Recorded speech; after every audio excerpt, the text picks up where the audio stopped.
ಆತ್ಮೀಯ ವೀಕ್ಷಕರಿಗೆ ಕಲಾಂತರಂಗ ಕಾರ್ಯಕ್ರಮಕ್ಕೆ ಸ್ವಾಗತ. ನಾನು ರಾಜೇಶ್ ಶಾನ್ಭೋಗ್ ಬಾರ್ಕೂರು. ಮನಸ್ಸು ಎನ್ನುವುದು ಒಂದು ಅಂತರಂಗ. ಅಲ್ಲಿ ಅನೇಕ ವಿಷಯಗಳು ಗುಪ್ತವಾಗಿ ಅನೇಕ ಬಾರಿ ಯಾರಿಗೂ ಬಹಿರಂಗವಾಗದೆ ಹಾಗೆಯೇ ಉಳಿದು ಬಿಡ್ತದೆ. ಅಂತಹ ವಿಷಯಗಳಿಗೂ ಕೂಡ ಒಮ್ಮೊಮ್ಮೆ ಮಾತನಾಡಬೇಕು ಅಂತ ಅನಿಸ್ತದೆ. ಅಂದೋದು ತನ್ನೊಳಗಿನ ತನ್ನ ಮನಸ್ಸಿನ ಭಾವನೆಗಳನ್ನು ಹೊರಹಾಕ್ತದೆ. ಅಂತಹ ಮನದ ಮಾತಿನ ಕಾರ್ಯಕ್ರಮವೇ ಈ ಕಲಾಂತರಂಗ ಕಾರ್ಯಕ್ರಮ. ಇಂದು ನಮ್ಮೊಂದಿಗಿದ್ದಾರೆ ಗಡಿನಾಡಿನ ಜನಪ್ರಿಯ ಗಾಯಕಿ, ಸಂಘಟಕಿ ವೃಂದಾ ಎಸ್ ರಾವ್ ಅವರು. ಅವರೊಂದಿಗೆ ಮಾತನಾಡೋಣ, ಅವರ ಮನದ ವಿಷಯ ತಿಳಿಯೋಣ, ಅವರ ಕಲಾ ಪಯಣವನ್ನು ತಿಳಿಯೋಣ. ಅವರಿಗೆ ಮೊದಲಿಗೆ ಕಲಾಂತರಂಗ ಕಾರ್ಯಕ್ರಮಕ್ಕೆ ಸ್ವಾಗತವನ್ನು ಕೋರೋಣ. ಮೇಡಮ್, ನಿಮ್ಮ ಕಲಾಂತರಂಗ ಕಾರ್ಯಕ್ರಮ ಸ್ವಾಗತ ಮೇಡಮ್. ನಮಸ್ಕಾರ. ನಮಸ್ತೆ ಮೇಡಮ್, ನಮಸ್ತೆ. ನೀವು ಗಡಿನಾಡ ಕನ್ನಡಿಗರು, ಗಡಿನಾಡಿನಿಂದ ಬೆಂಗಳೂರಿಗೆ ಹೋಗಿ ಬಹಳಷ್ಟು ಹೆಸರನ್ನು ಮಾಡಿದಂಥ ಕಲಾವಿದೆ. ತಮ್ಮ ಕಲಾ ಪಯಣವನ್ನು ತಿಳಿಯುವಂಥ ಕುತೂಹಲ ನಮ್ಮ ವೀಕ್ಷಕರಿಗೆ. ಹಾಗೆ ಮೊದಲಿಗೆ ನಿಮ್ಮ ತಂದೆ ತಾಯಿ ಬಾಲ್ಯ ಜೀವನದ ಬಗ್ಗೆ ಒಂದೆರಡು ಮಾತು ಮೇಡಮ್. ಬಾಲ್ಯ ಅಂತ ಹೇಳಿದ್ರೆ ಅದೇ ನೀವು ಹೇಳಿದಾಗೆ ನಾನು ಮೂಲತಃ ಕಾಸರಗೋಡು ಜಿಲ್ಲೆಯಲ್ಲಿ ಕೂಡ್ಲು ಅನ್ನುವಂತಹ ಒಂದು ಪುಟ್ಟ ಗ್ರಾಮ. ಕೂಡ್ಲು ಅನ್ನೋದು ಒಂದೊಂಥರ ಕುಗ್ರಾಮನೇ. ಅಲ್ಲಿ ಹುಟ್ಟಿ ಬೆಳೆದವಳು ನಾನು. ನನ್ನ ತಂದೆಯವರು ವೆಂಕಟೇಶ್ ಶಾನ್ಭೋಗ್, ನಮ್ಮ ತಾಯಿ ಭುವನೇಶ್ವರಿ ಅಮ್ಮ ಅಂತ. ಒಂದು ರೀತಿಯಲ್ಲಿ ಕೂಡು ಕುಟುಂಬದಲ್ಲಿ ನಾನು ಬೆಳೆದವಳು. ನನ್ನ ವಿದ್ಯಾಭ್ಯಾಸ ಎಲ್ಲ ಕೂಡ್ಲು ಶಾಲೆಯಲ್ಲಿ, ನಮ್ಮದೇ ಶಾಲೆ, ನಮ್ಮದೇ ದೇವಸ್ಥಾನಗಳು. ಹಾಗೆ ಒಂದು ರೀತಿಯಲ್ಲಿ ಆ ಗ್ರಾಮದಲ್ಲಿ ಪೂರ್ತಿ ನಮ್ಮ ಮನೆತನಕ್ಕೆ ಸೇರಿದಂತಹ ಎಲ್ಲ ಇದು ಸೌಲಭ್ಯಗಳು ಅಂತ ಇದ್ದದ್ದು ಅಂತಂದ್ರೆ ಅದು ನಮ್ಮದೇ. ದೇವಸ್ಥಾನ ಇರ್ಬೋದು, ಶಾಲೆ ಇರ್ಬೋದು. ಹಾಗಾಗಿ ನಾನು ನಮ್ಮದೇ ಶಾಲೆಯಲ್ಲಿ, ಕೂಡ್ಲು ಗೋಪಾಲಕೃಷ್ಣ ಹೈಸ್ಕೂಲ್ ಅಂತ ಇತ್ತು, ಅಲ್ಲಿ ನಾನು ನನ್ನ ಶಾಲಾ ದಿನಗಳನ್ನು ಅಲ್ಲಿ ಪ್ರಾರಂಭ ಆಯಿತು. ನಂದು ವಿದ್ಯಾಭ್ಯಾಸ ಕನ್ನಡ ಮೀಡಿಯಂ ಶಾಲೆಯಲ್ಲಿ ಓದಿದ್ದು ನಾನು. SSLC ತನಕ ನಾನು ಕನ್ನಡ ಮಾಧ್ಯಮದಲ್ಲೇ ಓದಿ ಮುಂದೆ ಅವಾಗ ನಮ್ಗೇನು ಬೇರೆ ಏನು ಯಾವುದೇ ರೀತಿಯಾದಂತಹ ಮನೋರಂಜನೆಗಾಗಿ ಯಾವುದೇ ಕಾರ್ಯಕ್ರಮಗಳು ಅಂತದೆಲ್ಲ ಇರ್ಲಿಲ್ಲ. ಶಾಲೆ, ಮನೆ, ಮತ್ತೆ ಆಟ ಪಾಠಗಳು, ಸುತ್ತಮುತ್ತಲಿನ ನಮ್ಮ ಅಕ್ಕಪಕ್ಕದಲ್ಲಿ ಇರುವಂತಹ ಎಲ್ಲ ಮಕ್ಕಳು ಸೇರ್ಕೊಂಡು ಈ ರೀತಿಯಾಗಿ ನನ್ನ ಬಾಲ್ಯ ನಾನು ಕೂಡ್ಲು ಗ್ರಾಮದಲ್ಲಿ ಇದು ಮಾಡಿದೆ. SSLC ತನಕ ಅಲ್ಲೇ ಓದಿದ್ದು. ಮುಂದೆ ನನ್ನ ವಿದ್ಯಾಭ್ಯಾಸ ಅಂದ್ರೆ PUC ಗೆ ನಾನು ಮಂಗಳೂರಿಗೆ ಬೆಸೆಂಟ್ ಕಾಲೇಜಿಗೆ ಸೇರಿದೆ. ನಾನು ಅಲ್ಲಿ ಅಂದ್ರೆ ಮನೆಯಲ್ಲಿ ಅವಾಗ ಹೆಚ್ಚು ಅಂತ ಓದುವ ಇದ್ರಲ್ಲಿ ಪ್ರೋತ್ಸಾಹ ಕೊಡುವಂತಹ ಇದಿರ್ಲಿಲ್ಲ. ಯಾಕೆಂದ್ರೆ ನಾನು ಆಗ್ಲೇ ಹೇಳಿದ ಹಾಗೆ ಕೂಡು ಕುಟುಂಬ. ಇಲ್ಲಿ ನಮ್ಮ ಮಕ್ಕಳನ್ನು ಹೆಚ್ಚು ಈಗಿನ ರೀತಿನಲ್ಲಿ ತಂದೆ ತಾಯಂದಿರು ಮಕ್ಕಳು ಶಾಲೆಗೆ ಹೋಗಿ ಬಂದ ತಕ್ಷಣ ಇವತ್ತು ಶಾಲೆಯಲ್ಲಿ ಏನ್ ಹೇಳಿಕೊಟ್ರು, ಏನ್ ಮಾಡಿದ್ರು, ನೀವು ಓದು, ಈ ತರ ಪ್ರೋತ್ಸಾಹ ಕೊಡುವಂತದ್ದು ಇಲ್ಲ. ಯಾಕಂತಂದ್ರೆ ದೊಡ್ಡ ಮನೆ, ಅಲ್ಲಿ ಆಳು ಕಾಳುಗಳು, ತೋಟ, ಗದ್ದೆ ಈ ತರ ಎಲ್ಲ ಇರೋದ್ರಿಂದ ಕೆಲಸದವರೆಲ್ಲ ತುಂಬಾ ಜನ ಇದ್ರು. ಹಿರಿಯರಿಗೆಲ್ಲ ಅದ್ರಲ್ಲೇ ಅವ್ರು ಮುಳುಗಿರ್ತಾರೆ. ಕೆಲಸಕ್ಕೆ ಬಂದವರಿಗೆ ಅಡಿಗೆ ಮಾಡಿ ಹಾಕುದು, ಊಟ ಕೊಡುದು, ಈ ಕೆಲಸಗಳಲ್ಲಿ ಅವ್ರು ಇರ್ತಾರೆ. ಮಕ್ಕಳ ಬಗ್ಗೆ ಹೆಚ್ಚು ಇದ್ ಮಾಡಿಕೊಂಡು ಮಾಡುವಂತದ್ದು ಏನು ಇರ್ಲಿಲ್ಲ. ಶಾಲೆಗೆ ಸೇರಿಸ್ತಿದ್ರು, ನಾವು ಕಲಿತಾ ಇದ್ವಿ. ಅವಾಗಿನ ಶಿಕ್ಷಣನೂ ಹಾಗೆ ಇತ್ತು, ತುಂಬಾ ಚೆನ್ನಾಗಿ ಹೇಳ್ಕೊಡ್ತಾ ಇದ್ರು, ಒಳ್ಳೆ ಒಳ್ಳೆ ಟೀಚರ್ಸ್ ಇದ್ರು. ಅವರು ಹೇಳ್ಕೊಟ್ಟು ನಮಗೆ ಆಸಕ್ತಿ ಜಾಸ್ತಿ ಇತ್ತು. ವಿದ್ಯಾಭ್ಯಾಸದಲ್ಲೇ ನಮ್ಮಲ್ಲಿ ಒಂಥರ ಸ್ಪರ್ಧೆ ಇತ್ತು ಅನ್ನೋದು ಬಿಟ್ರೆ ಬೇರೆ ಯಾವುದೇ ರೀತಿಯ ಮನಸ್ಸು ಬೇರೆ ಕಡೆಗೆ ತಿರುಗುವಂತಹ ವಾತಾವರಣ ಇರ್ಲಿಲ್ಲ ಆ ಕಾಲದಲ್ಲಿ. ಹೌದು. ಹಾಗಾಗಿ SSLC ಆದ್ಮೇಲೆ ನಾನು ನಮ್ಮ ಅಣ್ಣ ತುಂಬಾ ಓದಿದ್ದಾರೆ, ಅವರು ಡಾಕ್ಟರ್ ಆಗಿದ್ದಾರೆ. ನಮ್ಮ ಇದ್ರಲ್ಲಿ ನಾವು 5 ಜನ ಮಕ್ಕಳು. ನಮ್ಮ ತಂದೆ ತಾಯಿಗೆ 4 ಜನ ಹೆಣ್ಣು ಮಕ್ಕಳು ಮತ್ತೆ 1 ಗಂಡು. ನಮ್ಮ ಅಣ್ಣ ಮೊದ್ಲಿನವರು, ಆಮೇಲೆ ನಾವು ಸಾಲಾಗಿ 4 ಜನ ಹೆಣ್ಣು ಮಕ್ಕಳೇ. ನಾನು ಕೊನೆಯವಳು. ಇನ್ನು ನನ್ನ ಅಕ್ಕಂದ್ರಲ್ಲಿ ಒಬ್ಬಳಿಗೆ ಪಾಪ ಸ್ವಲ್ಪ ಆವಾಗ್ಲೇನೆ ಈ ಪೋಲಿಯೋ ಆಗಿ ಕೈ ಮತ್ತು ಕಾಲು ಸ್ವಲ್ಪ ಇದ್ರಲ್ಲಿ ಇರ್ಲಿಲ್ಲ. ಅಂದ್ರೆ ಎಲ್ಲ ಕೆಲಸಗಳನ್ನು ಮಾಡ್ತಿದ್ರು ಕೂಡ ಊನವಾಗಿತ್ತು ಸ್ವಲ್ಪ. ಇನ್ನು ಉಳಿದವರಿಬ್ಬರಿಗೂ ಅಷ್ಟೊಂದು ಏನು ವಿದ್ಯೆ ಇದ್ರೂ ಕೂಡ ಅಷ್ಟೊಂದು ನಾನು ಓದ್ಬೇಕು ಮಾಡ್ಬೇಕು ಅನ್ನುವಂತಹ ಒಂದು ಮನಸ್ಥಿತಿ ಇರ್ಲಿಲ್ಲ ಅವರಿಗೆ. ಕಾಲೇಜಿಗೆ ಹೋದ್ಲು ನನ್ನ ಇನ್ನೊಬ್ಳ ಅಕ್ಕ, ಆದ್ರೆ ನನಗೆ ಸ್ವಲ್ಪ ಇದು ಜಾಸ್ತಿ ಇತ್ತು. ಅದು ಯಾವ ಕಾರಣಕ್ಕೆ ಅಂತ ಗೊತ್ತಿಲ್ಲ. ನಾನು ಹುಟ್ಟಿದಾಗ್ಲೇ ನನ್ನ ತಂದೆಯವರನ್ನು ಕಳ್ಕೊಂಡೆ ಅಂತ ಹೇಳ್ಕೊಂಡು, ನನ್ನ ತಂದೆಯವರನ್ನು ನೋಡಿದ ನೆನಪೇ ಇಲ್ಲ. ನನ್ಗೆ ಒಂದು ವರ್ಷ ತುಂಬುದ್ರೊಳಗೇನೆ ನಮ್ಮ ತಂದೆಯವರು ಕಾಲವಾಗಿದ್ರಂತೆ. ಹಾಗಾಗಿ ಒಂಥರ ಬೇಡದ ಕೂಸು ಅಂತಲೇ ಹೇಳ್ಬಹುದೇನೋ, ಗೊತ್ತಿಲ್ಲ ನನಗೆ. ಹಾಗಾಗಿ ಆಮೇಲೆ ನಮ್ಮ ಅಮ್ಮನೇ ನಮ್ಮನ್ನೆಲ್ಲ ಬೆಳೆಸಿ ಒಂದು ಈ ಮಟ್ಟಕ್ಕೆ ತಂದು ಇದ್ ಮಾಡಿದಂದ್ರೆ ದೇವತೆ ಅಂತಲೇ ಹೇಳ್ಬೇಕು ನಮ್ಮ ತಾಯಿಯವರು.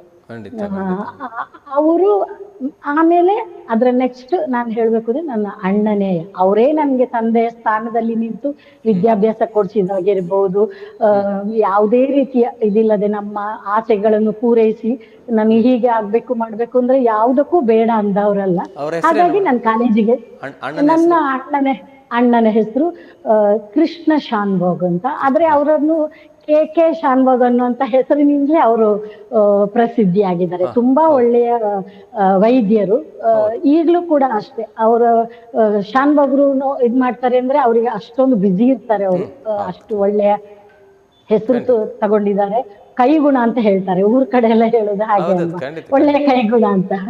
ಹಾಗೆ ಅವರ ಇದರಿಂದ ನಾನು ಕಾಲೇಜಿಗೆ ನಾನು ಹೋಗ್ತೇನೆ, ನಾನು ಕಲಿಬೇಕು ಅಂತ ಅಂದಾಗ ನನ್ನನ್ನು ಅವರು ಕಾಲೇಜಿಗೆ ಸೇರಿಸಿದ್ರು.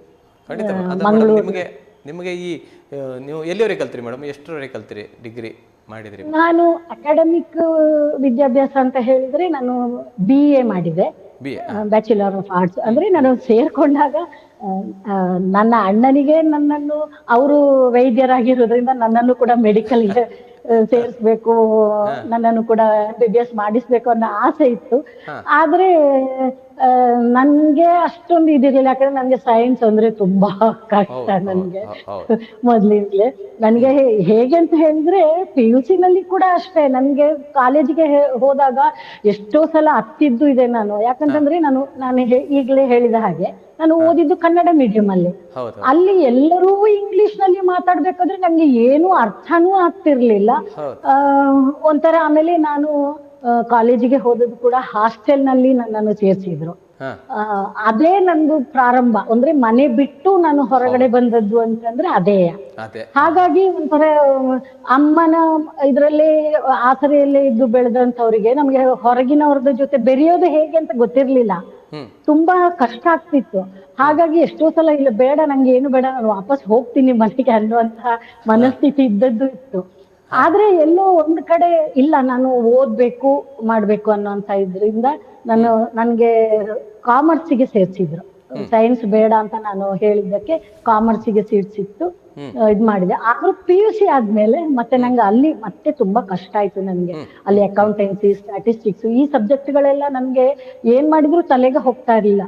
ಮೇನ್ ಏನು ಅಂತಂದ್ರೆ ಅವರು ಇಂಗ್ಲಿಷ್ ಅಲ್ಲಿ ಪಾಠ ಮಾಡಿದ್ರೆ ನಂಗೆ ಅದನ್ನು ಅರ್ಥೈಸಿಕೊಳ್ಳುವಷ್ಟು ನಾನು ಇಂಗ್ಲಿಷ್ ನಲ್ಲಿ ನಮ್ಗೆ ಗೊತ್ತಿರ್ಲಿಲ್ಲ, ಯಾಕಂದ್ರೆ ಕನ್ನಡ ಮೀಡಿಯಂ. ಹಾಗಾಗಿ ಹಾಗೂ ಹೀಗೂ ಏನೋ PUC ಮುಗಿಸಿದೆ. PUC ಆದ್ಮೇಲೆ ನಾನು ಬೇಡ, ನಾನು ಅದನ್ನು ಬದಲಾಯಿಸ್ಕೊಳ್ತೀನಿ ಅಂತ ಹೇಳಿ ನಾನು ಡಿಗ್ರಿಗೆ ಆಗ್ಬೇಕಾದ್ರೆ ನಾನು BAಗೆ ಅದನ್ನು ಚೇಂಜ್ ಮಾಡ್ಕೊಂಡೆ. ಯಾಕಂದ್ರೆ ಅದರಲ್ಲಿ ಈ ಹಿಸ್ಟ್ರಿ ಇದೆಲ್ಲ ಅಂದ್ರೆ ಸ್ವಲ್ಪ ಅದೊಂಥರ ಕಥೆ ತರ ಹೋಗ್ತಾ ಇರುತ್ತಲ್ಲ, ನಾವು ಓದ್ಕೊಂಡಾದ್ರೂ ಅರ್ಥ ಮಾಡ್ಕೋಬಹುದು ಅನ್ನುವಂತ ಉದ್ದೇಶದಿಂದ ನಾನು BAಗೆ ಇದ್ ಮಾಡ್ಕೊಂಡೆ. ಬಿಸೆಂಟ್ ವುಮೆನ್ಸ್ ಕಾಲೇಜ್ ನಲ್ಲೇನೆ ನಾನು ನನ್ನ ಡಿಗ್ರಿಯನ್ನು ಮುಗಿಸಿದ್ದೆ. ಅದೇ ರೀತಿ ಮೇಡಮ್, ತಮಗೆ ಈ ಸಂಗೀತ ಆಸಕ್ತಿ ಕೂಡ್ಲು ಅಂದ್ರೆ ಕೂಡಲೇ ನಮಗೆ ನೆನಪಾಗೋದು ಯಕ್ಷಗಾನದ ಮೇಳ, ಕೂಡ್ಲು ಮೇಳ. ಬಹಳ ಪುರಾತನ ಮೇಳ, ಹಳೆ ಇತಿಹಾಸ ಬಹಳಷ್ಟಿದೆ ಅದ್ರ ಬಗ್ಗೆ. ಆದ್ರೂ ಕೂಡ ನೀವು ಯಕ್ಷಗಾನದಲ್ಲಿ ನೀವು ಮುಂದುವರಿಯೋದು, ನೀವು ಈ ಸಂಗೀತ ಪ್ರಕಾರದಲ್ಲಿ ಬರಲು ಕಾರಣ ಏನು? ಮತ್ತೆ ನಿಮಗೆ ಆಸಕ್ತಿ ಮೂಡಲು ಯಾರು ಸ್ಫೂರ್ತಿ, ಯಾರು ನಿಮ್ಮ ಆಸಕ್ತಿ ಮೂಡಲು ಕಾರಣ ಏನು? ಸಂಗೀತದಲ್ಲಿ ಆಸಕ್ತಿ ಅಂತ ಹೇಳಿದ್ರೆ ನಾನು ಬಹುಶಃ ನಾನು ಶಾಲಾ ದಿನಗಳಲ್ಲೇ ಕೂಡ ನಾನು ಕಾರ್ಯಕ್ರಮದಲ್ಲಿ ಹಾಡಿದ್ದೀನಿ. ಅಂದ್ರೆ ಸಾರ್ವಜನಿಕ ಕಾರ್ಯಕ್ರಮಗಳಲ್ಲಿ, ಪಬ್ಲಿಕ್ ಪ್ರೋಗ್ರಾಮ್ಸ್ ಅಂತ ಹೇಳ್ತೀವಲ್ಲ. ಯಾಕಂತಂದ್ರೆ ನಾನು ಹೇಳಿದಾಗೆ ನಮ್ದು ಕೂಡು ಕುಟುಂಬ ಅಂತ ಹೇಳಿದ್ನಲ್ಲ, ನನ್ನ ದೊಡ್ಡಪ್ಪನ ಮಗ, ನನ್ನ ಅಣ್ಣ KG ಶಾನ್ಭೋಗ್ ಅಂತ ಇದ್ರು. ಅವರು ಅವಾಗ ತುಂಬಾ ಚೆನ್ನಾಗಿ ಕಿಶೋರ್ ಕುಮಾರ್ ಅವರ ಧ್ವನಿಯಲ್ಲಿ ಹಾಡ್ತಾ ಇದ್ರು. ಕಿಶೋರ್ ಕುಮಾರ್ ಅವರ ಗೀತೆಗಳನ್ನೇ ಜಾಸ್ತಿಯಾಗಿ ಹಾಕಿದ್ರು. ಅವ್ರದ್ದೊಂದು ಆರ್ಕೆಸ್ಟ್ರಾ ಇತ್ತು, ರೆಡ್ ರೋಸ್ ಆರ್ಕೆಸ್ಟ್ರಾ ಅಂತ. ಅದ್ರಲ್ಲಿ ಅವರು ಹಾಡ್ತಾ ಇದ್ರು. ಅವಾಗ ನನ್ನ ಧ್ವನಿ ಅಂತೂ ತುಂಬಾ ಚೆನ್ನಾಗಿತ್ತು. ನಾನು ಶಾಲಾ ದಿನಗಳಲ್ಲಿ ನಮ್ಮ ಶಾಲೆಯಲ್ಲಿ ಕೂಡ ಯಾವುದೇ ವಾರ್ಷಿಕೋತ್ಸವ ಇರಬಹುದು, ಇಂಥ ಸಂದರ್ಭದಲ್ಲೆಲ್ಲ ನಮ್ಮ ಟೀಚರ್ಗಳು ಇದ್ರು. ನಂಗೆ ಇಬ್ರು ಟೀಚರು, ಲೀಲಾ ಅಂತ ಅವರ ಹೆಸರು, ನನ್ಗೆ ಈಗ್ಲೂ ಚೆನ್ನಾಗಿ ನೆನಪಿದೆ. ಅವರ ಮಕ್ಕಳು ಕೂಡ ಹಾಡ್ತಿದ್ರು, ಆದ್ರೆ ಅದ್ರ ಜೊತೆಗೆ ನನ್ಗೂ ತುಂಬಾ ಇದು ಮಾಡ್ಕೊಂಡು ನೀನು ಚೆನ್ನಾಗಿ ಹಾಡ್ತಿ ಹಾಡು ಅಂತ ಹೇಳ್ಬಿಟ್ಟು ಶಾಲಾ ಕಾರ್ಯಕ್ರಮಗಳಲ್ಲೆಲ್ಲ ಹಾಡಿಸ್ತಿದ್ರು. ಅದು ಒಂದು. ಮತ್ತೆ ಅದಕ್ಕೆ ಪ್ರೋತ್ಸಾಹ ಕೊಡುವ ಹಾಗೆ ನಮ್ಮ ಅಣ್ಣ ಅದು KG ಶಾನ್ಭಾಗ್ ಅವರು ಅವರ ಆರ್ಕೆಸ್ಟ್ರಾದಲ್ಲಿ ಕೆಲವೊಂದು ಹಾಡುಗಳನ್ನು ಹಾಡೋದಕ್ಕೆ, ಪುಟ್ಟ ಹುಡುಗಿ ನಾನು ನೋಡೋದಕ್ಕೂ ತುಂಬಾ ಸುಂದರವಾಗಿದ್ದೆ, ಧ್ವನಿ ಚೆನ್ನಾಗಿತ್ತು. ಇದರಿಂದ ನನ್ನನ್ನು ಕರ್ಕೊಂಡು ಹೋಗ್ತಾ ಇದ್ರು. ಅವ್ರ ಜೊತೆಗೆ ಕೆಲವು ಡ್ಯುಯೆಟ್ ಸಾಂಗ್, ಯುಗಳ ಗೀತೆ ಅಂತ ಹೇಳ್ತೀವಲ್ಲ, ಅದನ್ನು ಹಾಡ್ತಿದ್ದೆ. ಒಂದೋ ಎರಡು ಯಾವ್ದಾದ್ರು ಸೋಲು ಹಾಡುಗಳನ್ನು ಕೂಡ ಹಾಡುವಂತ ಇದು ಸಿಕ್ತು. ಹಾಗಾಗಿ ನನ್ಗೆ ಅದು ಸಂಗೀತದಲ್ಲಿ ಒಂಥರ ಇದು. ಆವಾಗ ನಾನು ಈ ಸುಗಮ ಸಂಗೀತವನ್ನ ಹಾಡ್ತಾ ಇರ್ಲಿಲ್ಲ. ಅವಾಗ ಸುಗಮ ಸಂಗೀತ ಅಷ್ಟೊಂದು ಪ್ರಚಲಿತದಲ್ಲಿ ಕೂಡ ಇರ್ಲಿಲ್ಲ. ಅವಾಗ ಆರ್ಕೆಸ್ಟ್ರಾದಲ್ಲಿ ಚಲನಚಿತ್ರ ಗೀತೆಗಳು ಅದನ್ನ ಹಾಡ್ತಿದ್ದೆ. ಅವ್ರ ಜೊತೆಗೆ ನಾನು ಹಾಡುವಂತ ಇದು ಬಂತು.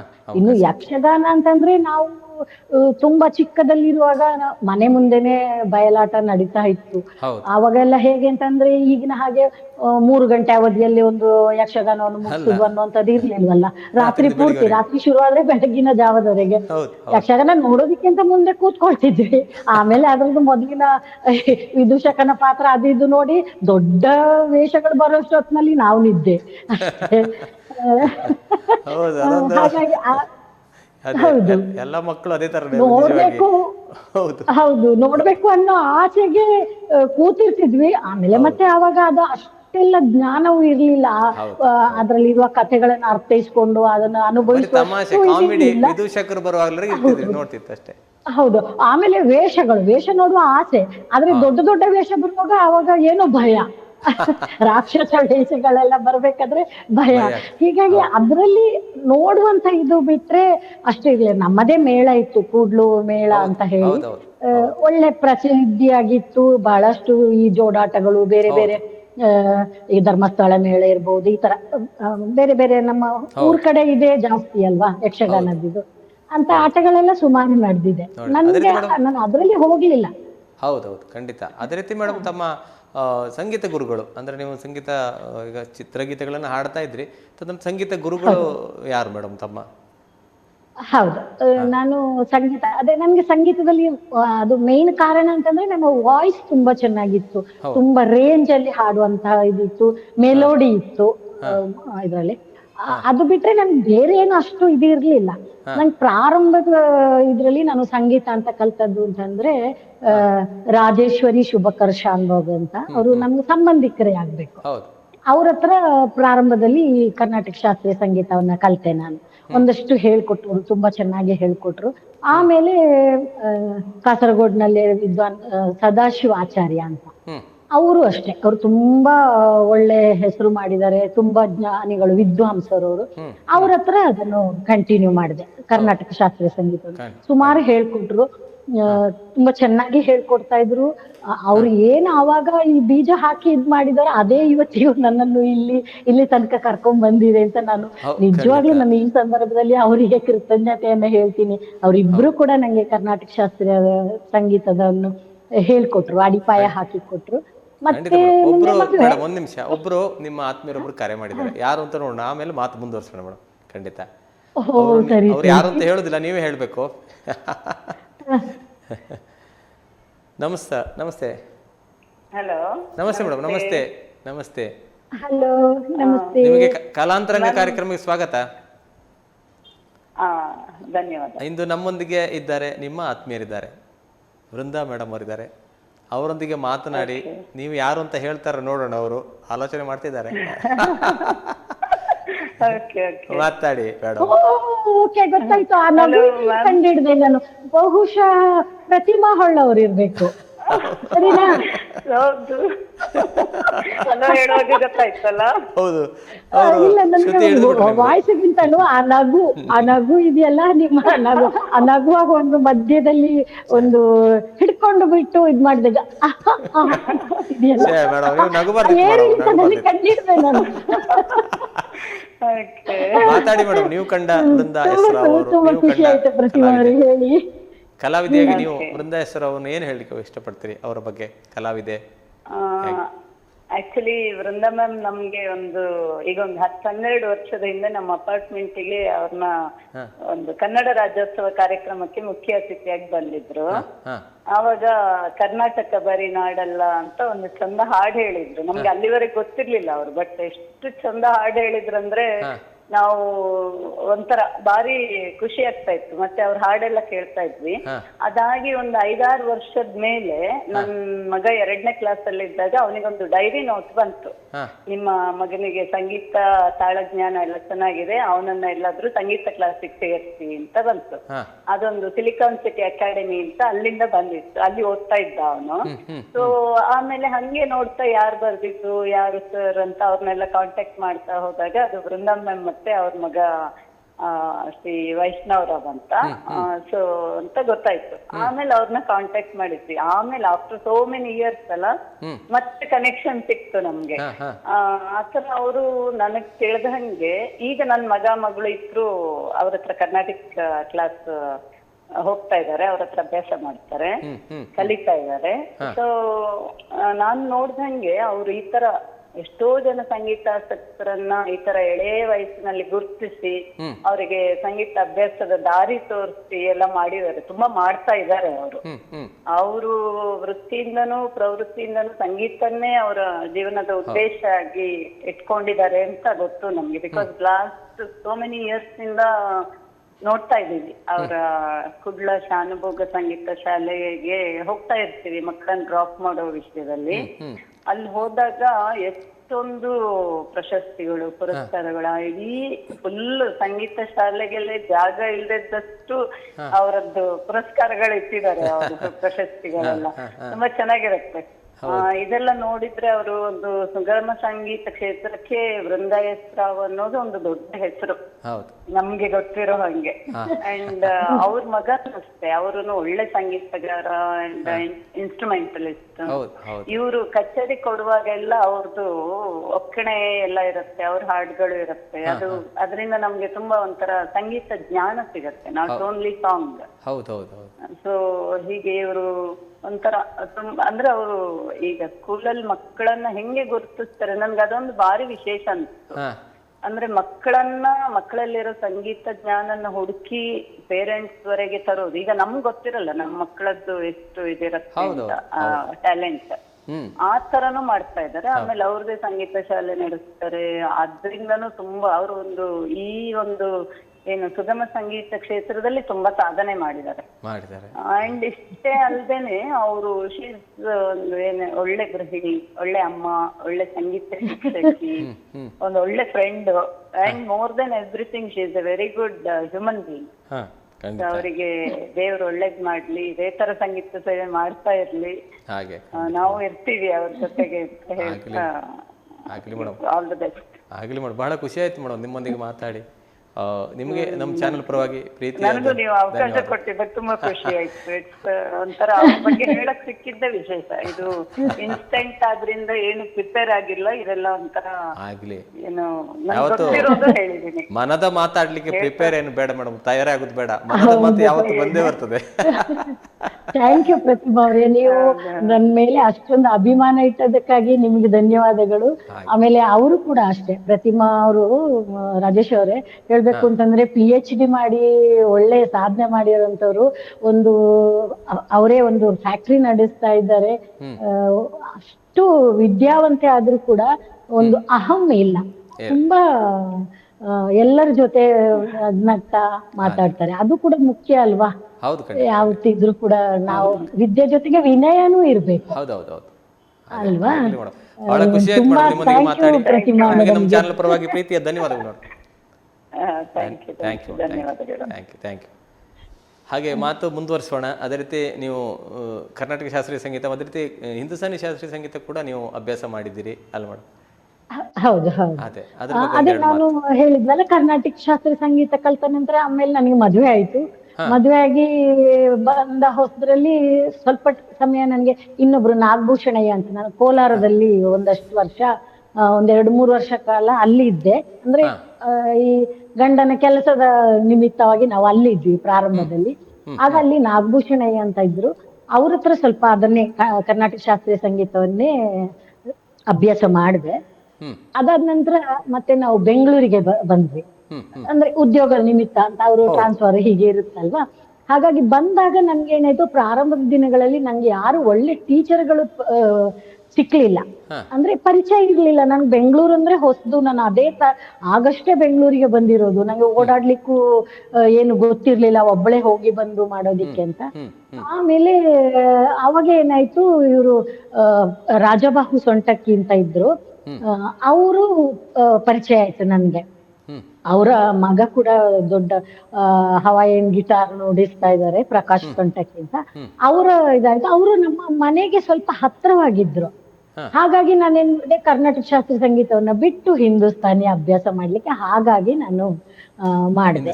ಹಿಂದೂಸ್ತಾನಿ ಶಾಸ್ತ್ರೀಯ ಸಂಗೀತವನ್ನ ಅಭ್ಯಾಸ ಮಾಡಿದೆ. ಮುಂದೆ ಅವ್ರ ಹತ್ರನೂ ಸುಮಾರು ಸಮಯ ಕಲಿತೆ. ಮತ್ತೆ ಅವ್ರದ್ದು ಅವರ ನಿಧನ ನಂತರ ಅವರು ತೀರ್ಕೊಂಡ್ರು. ಆನಂತರ ವೆಂಕಟೇಶ್ ಗೋಡ್ಕಿಂಡಿ ಅವ್ರ ಹತ್ರ ಸ್ವಲ್ಪ ಟೈಮ್ ಇದ್ ಮಾಡಿದೆ. ಮತ್ತೆ ಅವರ ಆರೋಗ್ಯ ಸ್ವಲ್ಪ ಹೆಚ್ಚು ಕಡಿಮೆ ಆದ ಸಂದರ್ಭದಲ್ಲಿ ಪ್ರಭಾಕರ್ ಭಟ್ ಕೆರೆಕೈ ಅಂತ, ಶಿರ್ಸಿಯವರು, ಮೂಲತಃ ಶಿರ್ಸಿಯವರು, ಅಂದ್ರೆ ಅವರು ಬೆಂಗಳೂರಿನಲ್ಲಿ ಇದ್ರು. ಹಾಗಾಗಿ ಅವ್ರ ಹತ್ರ ಆನಂತರ ಅಂದ್ರೆ ಎರಡೂ ಸ್ವಲ್ಪ ವ್ಯತ್ಯಾಸ ಇತ್ತು. ಇವರು ಪ್ರಾರಂಭದಲ್ಲಿ ಬನಾರಸ್ ಘರಾನದಲ್ಲಿ ಹೇಳ್ಕೊಡ್ತಾ ಇದ್ರು, ರಾಜಬಾಹು ಸೊಂಟಕ್ಕಿ ಅವರು. ಮುಂದೆ ಪ್ರಭಾಕರ್ ಭಟ್ ಕೆರೆ ಅವ್ರದ್ದು ಕೆರೆಕೈ, ಅವ್ರದ್ದು ಆಗ್ರಾ ಘರಾನ. ಬಟ್ ನಾನೇನು ಅಂತಂದ್ರೆ, ನಾನೇನು ಶಾಸ್ತ್ರೀಯ ಸಂಗೀತದಲ್ಲೇ ಹೆಸರು ಮಾಡ್ಬೇಕು ಅನ್ನುವಂತ ಇದಲ್ಲ. ನನಗೆ ಒಂದು ಕಲಿಯುವ ಆಸಕ್ತಿ, ಹುಚ್ಚು.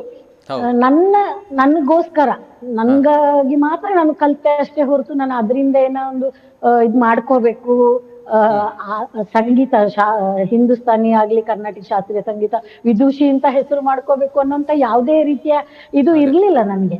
ನನಗ್ ಬೇಕು, ನಾನ್ ಕಲಿಬೇಕು ಅಂತ ಕಲ್ತ್ಕೊಂಡಿದ್ದೆ ಅಷ್ಟೇ ನಾನು. ಅದೇ ರೀತಿ ಮೇಡಮ್, ತಾವು ಈ ಆಕಾಶವಾಣಿ ಕಲಾವಿದೆ ಕೂಡ ಆಗಿದ್ದೀರಿ. ಆಕಾಶವಾಣಿ ಕಲಾವಿದೆಯಾಗಿ ತಮ್ಮ ಒಂದು ಪಯಣ, ಅದ್ರ ಬಗ್ಗೆ ಒಂದೆರಡು ಮಾತು. ಆಕಾಶವಾಣಿ ಅಂತಂದಾಗ ನಾನು ಮೊದ್ಲಿಗೆ ನೆನಪಿಸ್ಕೊಳ್ಬೇಕಾದ್ದು ಮಂಗಳೂರು ಆಕಾಶವಾಣಿ. ಮಂಗಳೂರು ಆಕಾಶವಾಣಿಯಲ್ಲಿ ನಾನು ಈ ಡಿಗ್ರಿ ಓದ್ತಾ ಇದ್ದಾಗ್ಲೇನೆ ನನ್ಗೆ ಅಲ್ಲಿ ಆಕಾಶವಾಣಿಗೆ ಹೋದಾಗ ಅಲ್ಲಿ ಈ ಯುವ ಸ್ಪಂದನ ಅಂತ ಹೇಳಿ ಕಾರ್ಯಕ್ರಮ ಎಲ್ಲ ಮಾಡ್ತಾ ಇದ್ರು. ಅಲ್ಲಿ ಅಬ್ದುಲ್ ರೆಹಮಾನ್ ಪಾಷಾ ಅವ್ರು ಇರ್ಬೋದು, ಶಿವಾನಂದ ಬೇಕಲ್ ಅವ್ರು ಇರ್ಬೋದು, ನಾಗಭೂಷಣ್ ಅಂತ ಇದ್ರು. ಆಮೇಲೆ ಆಗ ಅಲ್ಲಿ ನಿರ್ದೇಶಕರಾಗಿ ವೆಂಕಟೇಶ್ ಗೋಡ್ಕಿಂಡಿ ಅವರೇ ಇದ್ರು, ನಿಲಯದ ನಿರ್ದೇಶಕರಾಗಿ ಮಂಗಳೂರು ಆಕಾಶವಾಣಿಗೆ. ಸೊ ಅವರೆಲ್ಲರ ಸಂಪರ್ಕ ಅಲ್ಲಿ ಸಿಕ್ಕಿದಾಗ ಅವರಂತೂ ಈ ಇದನ್ನು ಕೂಡ, ಅವಾಗ ಏನಾಗಿತ್ತು, ಆಕಾಶವಾಣಿನಲ್ಲಿ ಸ್ಟಾಫ್ ಕಡಿಮೆ ಇದ್ರು. ಹೊಸದಾಗಿ ಆಕಾಶವಾಣಿಯಲ್ಲಿ ಮಂಗಳೂರಲ್ಲಿ ಆದಾಗ ಅದಕ್ಕೆ ಬೇಕಾದಷ್ಟು ಇವ್ರಿರ್ಲಿಲ್ಲ, ಸಿಬ್ಬಂದಿಗಳಿರ್ಲಿಲ್ಲ. ಹಾಗಾಗಿ ಇವ್ರೇನ್ ಮಾಡೋರು, ನಮ್ಮನ್ನೆಲ್ಲ ಒಂಥರ ಕಾಂಟ್ರಾಕ್ಟ್ ಬೇಸಿಸ್ ಅಲ್ಲಿ ಕರೆದು ನಾವಲ್ಲಿ ಪ್ರೊಡಕ್ಷನ್ ಅಸಿಸ್ಟೆಂಟ್ ಗಳಾಗಿ ಕೆಲಸ ಮಾಡ್ತಿದ್ವಿ. ಅಂದ್ರೆ ವಾರದ ಕೊನೆಯಲ್ಲಿ ಶನಿವಾರ ಭಾನುವಾರಗಳ ದಿವಸಗಳಲ್ಲಿ ಹೋಗಿ ಅಲ್ಲಿ ಕೆಲ್ಸಾನು ಮಾಡಿದೆ ನಾನು. ಡಿಗ್ರಿಯಲ್ಲಿ ಇದ್ ಮಾಡ್ಕೊಂಡು ಫೈನಲ್ ಇಯರ್ ಇರುವಾಗ್ಲೇನೆ ಇದ್ ಮಾಡ್ಕೊಂಡೆ. ಅಲ್ಲಿ ಸುಮಾರು ಕೆಲಸ ಕಲಿತೆ ನಾನು. ಆಕಾಶವಾಣಿಯಲ್ಲಿ ರೆಕಾರ್ಡಿಂಗ್ ಹೇಗೆ ಮಾಡುದು, ನಮ್ಗೆ ಸ್ವತಂತ್ರವಾಗಿ ಬಿಟ್ಬಿಡ್ತಾ ಇದ್ರು. ಅದೊಂದು ಒಳ್ಳೆಯ ಇದು. ಯಾವುದೇ ಒಬ್ಬ ಅಧಿಕಾರಿ ಆತರ ಇದ್ ಮಾಡ್ಕೊಳ್ಳೋದು, ಪ್ರೊಡ್ಯೂಸರ್ ಇರ್ಬೋದು, ಅವರು ಸಂಪೂರ್ಣವಾಗಿ ನಮ್ಗೆ ಸ್ವಾತಂತ್ರ್ಯ ಕೊಡೋದಿಲ್ಲ ಅಲ್ವಾ. ಆದ್ರೆ ನಮ್ಗೆ ಅಲ್ಲಿ ರೆಕಾರ್ಡಿಂಗ್ ಮಾಡುವಾಗ ಅವ್ರ ಜೊತೆಲಿ ಇದ್ ಮಾಡಿ ಹೇಗೆ ರೆಕಾರ್ಡಿಂಗ್ ಮಾಡೋದು, ಅದನ್ನ ಎಡಿಟ್ ಮಾಡೋದು ಹೇಗೆ, ಇಂಥದ್ದೆಲ್ಲ ಇದ್ ಮಾಡಿದ್ರು. ಆಮೇಲೆ ಮತ್ತೆ ಆಕಾಶವಾಣಿನಲ್ಲಿ ಧ್ವನಿ ಪರೀಕ್ಷೆ ಆಡಿಷನ್ಸ್ ಎಲ್ಲ ಮಾಡಿದಾಗ ಅದರಲ್ಲಿ ಬಿ ಗ್ರೇಡ್ ಆಯ್ತು. ಮುಂದೆ ನಾನು ಅದೆಲ್ಲ ನಾನು ಈ ಗ್ರೇಡ್ ಎಲ್ಲ ಮಾಡಿದ್ದು ಆಮೇಲೆ. ಪ್ರಾರಂಭದಲ್ಲಿ ಅಲ್ಲಿ ನಾನು ಕೆಲಸ ಕಲ್ತಿದ್ದು. ಹೌದು, ಕೆಲಸ ಕಲ್ತಿದ್ದು. ಆನಂತರ ಈ ಮದುವೆಯಾಗಿ ಬಂದ ನಂತರ ಇದೆಲ್ಲ ನಾನು ಈ ಆಡಿಷನ್ಸ್ ಇದೆಲ್ಲ ಅಂದ್ರೆ ಈ ಪ್ರೋಗ್ರಾಮ್ ಕೊಡುವಂತಹ ನಿಟ್ಟಿನಲ್ಲೆಲ್ಲ ನಂದು ಇದಿರ್ಲಿಲ್ಲ. ಒಟ್ಟಾರೆ ಏನೋ ಒಂದು. ಆಮೇಲೆ ಇನ್ನೊಂದು ಹೇಳ್ಬೇಕು ಏನು ಅಂತಂದ್ರೆ, ನಾನು ಏನ್ ಅನ್ಕೊಂಡಿದ್ದೀನೋ ಅದು ಯಾವ್ದು ಆಗ್ಲೇ ಇಲ್ಲ. ನಾನು ನಂಗೆ ಇಷ್ಟ ಇಲ್ಲ ಅಂತ ಅನ್ಕೊಂಡಿದ್ನು ಅದೆಲ್ಲವೂ ಆಯ್ತು. ಕಡೆಗೆ ಪಾಲಿಗೆ ಬಂದದ್ದು ಪಂಚಾಮೃತ ಅಂತ ಅದ್ರಲ್ಲೇ ಸಂತೋಷ ಪಡುವಂತ ಒಂದು ಮನೋಸ್ಥಿತಿಗೆ ಬಂದೆ ನಾನು. ಖಂಡಿತ ಕಾಲ ಜೊತೆಗೆ ನಾವು ಹೋಗ್ತಾ ಇರ್ಬೇಕಲ್ಲ ಮೇಡಮ್, ಸಾಗ್ತಾ ಇರ್ಬೇಕು. ಹೌದು, ನಮ್ಮ ಜೀವನ ಹಾಗೆ ನಿಜವಾಗಿ. ಅದೇ ರೀತಿ ಮೇಡಮ್, ತಾವು ಅಂದ್ರೆ ರಾಜ್ಯದೊಳಗೆ ಹಲವಾರು ಕಾರ್ಯಕ್ರಮಗಳನ್ನ ನೀಡಿದಿರಿ. ರಾಜ್ಯದೊಳಗಿನ ಕಾರ್ಯಕ್ರಮಗಳ ಬಗ್ಗೆ ಒಂದೆರಡು ಮಾತು. ಆ, ಹೌದು, ರಾಜ್ಯದಲ್ಲಿ ಸುಮಾರು ಕಾರ್ಯಕ್ರಮಗಳು ಅಂದ್ರೆ ಒಳ್ಳೊಳ್ಳೆ ಕಾರ್ಯಕ್ರಮಗಳು. ಹೌದು. ಯಾವ್ದು Selected ಕೆಲವು ನೀವು ಸಣ್ಣ select ಪುಟ್ಟ ಇದು ಮದ್ವೆ ಮನೆಗಳಲ್ಲಿ ಕೊಡುವಂತದ್ದು ಅಥವಾ ಇನ್ಯಾವುದೋ ಗಣೇಶೋತ್ಸವಗಳಲ್ಲಿ ಈ ತರದಲ್ಲ. ಇದಲ್ಲದೆ ಪ್ರತಿಷ್ಠಿತವಾದ ವೇದಿಕೆಗಳಲ್ಲಿ ಕೂಡ ನನಗೆ ಕಾರ್ಯಕ್ರಮ ಕೊಡುವಂತಹ ಅವಕಾಶಗಳು ಸಿಕ್ತು. ಬಹಳಷ್ಟು ಅವಕಾಶಗಳು ಸಿಕ್ತು. ಅಂದ್ರೆ ನಾನು ಇಲ್ಲಿ ನಾನು ಇಷ್ಟು ಸಮಯ ಈಗ ಹೇಳಿದ ಹಾಗೆ ನಾನು ಕರ್ನಾಟಕ ಶಾಸ್ತ್ರೀಯ ಸಂಗೀತ ಇರ್ಬೋದು, ಹಿಂದೂಸ್ತಾನಿ ಶಾಸ್ತ್ರೀಯ ಸಂಗೀತ ಇರ್ಬೋದು, ಅದೆಲ್ಲ ಕಲ್ತ್ರು ಕೂಡ ನಾನ್ ನನ್ನ ವೃತ್ತಿಯನ್ನಾಗಿ ತಗೊಂಡಿದ್ದು ನಾನು ಸುಗಮ ಸಂಗೀತವನ್ನು. ಸುಗಮ ಸಂಗೀತ. ಹೌದು, ಸುಗಮ ಸಂಗೀತವನ್ನು. ನನ್ನ ಪ್ರಾರಂಭದಲ್ಲಿ ಜಿ.ವಿ. ಅತ್ರಿ ಅವರ ಹತ್ರ ಹೌದು, ಅಲ್ಲಿ ನೀವು ಒಂದೆರಡು ವರ್ಷಗಳ ಕಾಲ ನಾನು ಅಲ್ಲಿ ಅವ್ರ ಹತ್ರ ಕಲಿತೆ. ಅವರು ತುಂಬಾ ಚೆನ್ನಾಗಿ ಕೇಳ್ಕೊಟ್ರು. ಆದ್ರೆ ಬಹಳ ಬೇಗ ಅವರು ನಮ್ಮನ್ನೆಲ್ಲ ಆಗ್ಲಿ ಹೋದ್ರಿಂದ ನನಗೆ ಮುಂದೆ ಅಲ್ಲಿ ಅವಕಾಶಗಳು ಆಗ್ಲಿಲ್ಲ. ಯಾಕಂದ್ರೆ ಅವರು ತೀರ್ಕೊಂಡ ನಂತರ ಆ ಸಂಸ್ಥೆ ಅವರ ನೇತೃತ್ವದಲ್ಲಿ ನಡೀತಾ ಇರುವಾಗ ನಾವು ಏನೋ ಒಂದು ಆಸಕ್ತಿಯಿಂದ ಹೋಗಿದ್ವಿ. ಮತ್ತೆ ಮುಂದೆ ಏನೇನೋ ಆಗೋಯ್ತು. ಸೊ ಬಿಟ್ಟು ನಾನು ಸುಗಮ ಸಂಗೀತವನ್ನು ತಗೊಂಡಿದ್ರಿಂದ ಸ್ವಲ್ಪ ಚೆನ್ನಾಗಿ ಅವರು ಪ್ರಾರಂಭದಲ್ಲಿ ನಂಗೆ ಒಳ್ಳೆ ಅವಕಾಶಗಳು ಕೊಟ್ರು. ವೇದಿಕೆನಲ್ಲಿ ಅವರು ಕನ್ನಡ ಸಂಗೀತ ಸಮ್ಮೇಳನ ಅಂತೆಲ್ಲ ಮಾಡಿದಾಗ ಅದರಲ್ಲಿ ಹಾಡ್ಲಿಕ್ಕೆಲ್ಲ ಅವಕಾಶ ಕೊಟ್ಟಿದ್ರು. ಮತ್ತೆ ನಮ್ಮ ಕನ್ನಡ ಮತ್ತು ಸಂಸ್ಕೃತಿ ಇಲಾಖೆ ಅದರ ಇದರಲ್ಲಿ ನಿರ್ದೇಶಕರಾಗಿ ವೈ.ಕೆ. ಮುದ್ದುಕೃಷ್ಣ ಅವರಿದ್ರು. ಆ ಸಂದರ್ಭದಲ್ಲಿ ಅವರು ಒಂದು ಹೊಸ ಕಾನ್ಸೆಪ್ಟ್ ಅಂತ ಮಾಡಿದ್ರು, ಕವಿ ಕಾವ್ಯ ಗಾಯನ ಅಂತ. ಅಂದ್ರೆ ಕವಿ ಇರ್ತಾರೆ, ಕವಿ ಅವರ ಕವನವನ್ನು ಓದ್ತಾರೆ, ಅದಕ್ಕೆ ಸಂಗೀತ ನಿರ್ದೇಶಕರು ರಾಗ ಸಂಯೋಜನೆ ಮಾಡ್ತಾರೆ, ಅದನ್ನ ಗಾಯಕರು ಹಾಡ್ಬೇಕು ಸ್ಟೇಜ್ ಅಲ್ಲೇನೆ. ಅಂದ್ರೆ ಬೆಳಗ್ಗೆ ಕವನ ಕೊಟ್ಟಿರ್ತಾರೆ, ಅಲ್ಲಿ ಸಂಗೀತ ನಿರ್ದೇಶಕರು ಯಾರು ಸುಮಾರು ಜನ ಇರ್ತಾರೆ, ಒಂದು 5-6 ಜನನ ಆತರ ಇರ್ತಾರೆ. ಅವ್ರು ಅದಕ್ಕೆ ರಾಗ ಸಂಯೋಜನೆ ಮಾಡಿ ಅಲ್ಲಿ ನಮ್ಗೆ ಹೇಳ್ತಾರೆ, ಹೇಳ್ಕೊಟ್ಟು ಸಂಜೆ ಹೊತ್ತಿನಲ್ಲಿ ನಾವು ಅದನ್ನ ಪ್ರಸ್ತುತ ಪಡಿಸ್ಬೇಕು. ಅದನ್ನ ಅವರು ಮೊದಲಾಗಿ ಇಂಟ್ರೊಡ್ಯೂಸ್ ಮಾಡಿದ್ದು ಹಂಪಿ ಉತ್ಸವದಲ್ಲಿ ಆ ಕಾರ್ಯಕ್ರಮವನ್ನ ಆಯೋಜನೆ ಮಾಡಿದ್ರು. ಯಾರು ಮುದ್ದುಕೃಷ್ಣ ಅವರು ನಿರ್ದೇಶಕರಾಗಿದ್ದಾಗ ಹಂಪಿ ಉತ್ಸವ ತುಂಬಾ ಗ್ರ್ಯಾಂಡ್ ಆಗಿ ಮಾಡ್ತಾರಲ್ಲ, ಅದ್ರಲ್ಲಿ ನಂಗೊಂದು ಅವಕಾಶವನ್ನ ಕೊಟ್ರು. ಅದು ಒಳ್ಳೆ ಒಂದು ವೇದಿಕೆ. ಆಮೇಲೆ ಆ ತರ ಕಾನ್ಸೆಪ್ಟ್ ಅದ್ರ ಹಿಂದೆ ಇತ್ತು ನನ್ಗೆ ಗೊತ್ತಿಲ್ಲ. ನನ್ಗಂತೂ ಅದು ಒಂದು ಹೊಸ ಅನುಭವ. ಕವಿ ಇರ್ತಾರೆ, ಕವಿಯ ಕಾವ್ಯವನ್ನು ಸ್ಟೇಜ್ ಮೇಲೆ ಓದ್ತಾರೆ, ಓದಿದ ತಕ್ಷಣ ನಾವು ಅದನ್ನ ಹಾಡ್ಬೇಕು, ಅವ್ರು ಅಲ್ಲೇ ಇರ್ತಾರೆ ಕವಿ. ಇದು ಆವಾಗ ನನ್ಗೆ ಒಂದು ಹಾಡು ಕೊಟ್ಟಿದ್ರು, ಸಿ.ಪಿ. ಕೃಷ್ಣಕುಮಾರ್ ಅವರ ಒಂದು ಕವನವನ್ನು ಕೊಟ್ಟಿದ್ರು. ಅವ್ರು ಅದನ್ನು ಓದಿದ್ರು. ಅದಕ್ಕೆ ನಮ್ಮ ಸಿ. ಅಶ್ವಥ್ ಅವರು ಸಂಗೀತ ಸಂಯೋಜನೆ ಮಾಡಿದ್ರು. ಆ ಹಾಡನ್ನ ನಾನು ವೇದಿಕೆ ಮೇಲೆ ಹಾಡಿದೆ ಹಂಪಿನಲ್ಲಿ. ಅದೊಂದು ಒಳ್ಳೆ ಅನುಭವ ಅಂತ ಹೇಳ್ಬಹುದು. ಅದು ಗಂಗಾಬಂಧುರ ಪಥದಿ. ಹೌದು, ಆ ಹಾಡು ಮಾತಾಡ್ಲಿಕ್ಕಿದೆ. ಈ ಕಾರ್ಯಕ್ರಮದ ಒಂದು ಪುಟ್ಟ ವಿರಾಮ ತೆಗೆದು ಆನಂತರ ಮಾತು ಮುಂದುವರಿಸೋಣ ಮೇಡಮ್. ಬಹಳಷ್ಟು ಮಾತಾಡ್ಲಿಕ್ಕಿದೆ ನಿಮ್ಮ ಹತ್ರ, ಬಹಳಷ್ಟು ಕಲಾ ಪಯಣ ಬಹಳಷ್ಟಿದೆ. ಒಂದು ಪುಟ್ಟ ವಿರಾಮದ ನಂತರ ಮತ್ತೆ ಮಾತು ಮುಂದುವರಿಸೋಣ. ಆಗ್ಬಹುದು. ಖಂಡಿತ ಮೇಡಮ್. ಆತ್ಮೀಯ ವೀಕ್ಷಕರೇ, ಕಲಾಂತರಂಗ ಕಾರ್ಯಕ್ರಮದಲ್ಲಿ ಒಂದು ಪುಟ್ಟ ವಿರಾಮದ ನಂತರ ಮತ್ತೆ ನಿಮ್ಮ ಭೇಟಿ ಆಗ್ತೇವೆ. ನೋಡ್ತಾ ಇರಿ ಕಲಾಂತರಂಗ ಕಾರ್ಯಕ್ರಮ.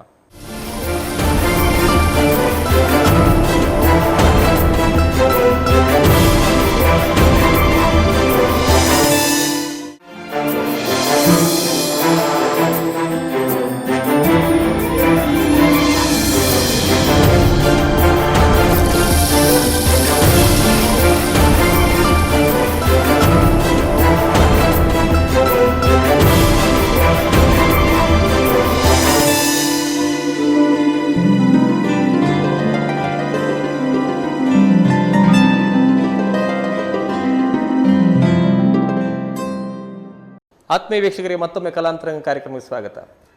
ಇಂದು ನಮ್ಮೊಂದಿಗಿದ್ದಾರೆ ಗಡಿನಾಡಿನ ಜನಪ್ರಿಯ ಗಾಯಕಿ, ಸಂಘಟಕಿ ಶ್ರೀಮತಿ ವೃಂದಾ ಎಸ್ ರಾವ್ ಅವರು. ಅವರೊಂದಿಗೆ ಮಾತುಕತೆಯನ್ನು ಆಡ್ತಿದ್ವಿ, ಅವರ ಕಲಾಪಯಣವನ್ನು ತಿಳಿಯುತ್ತಾ ಇದ್ವಿ. ಅವರೊಂದಿಗೆ ಮಾತುಕತೆಯನ್ನು ಮುಂದುವರಿಸೋಣ. ಅವರಿಗೆ ಮತ್ತೊಮ್ಮೆ ಕಲಾಂತರಂಗ ಕಾರ್ಯಕ್ರಮಕ್ಕೆ ಸ್ವಾಗತವನ್ನು ಕೊಡೋಣ. ಮೇಡಮ್, ನಿಮಗೆ ಕಲಾಂತರಂಗ ಕಾರ್ಯಕ್ರಮಕ್ಕೆ ಮತ್ತೊಮ್ಮೆ ಸ್ವಾಗತ ಮೇಡಮ್. Thank you.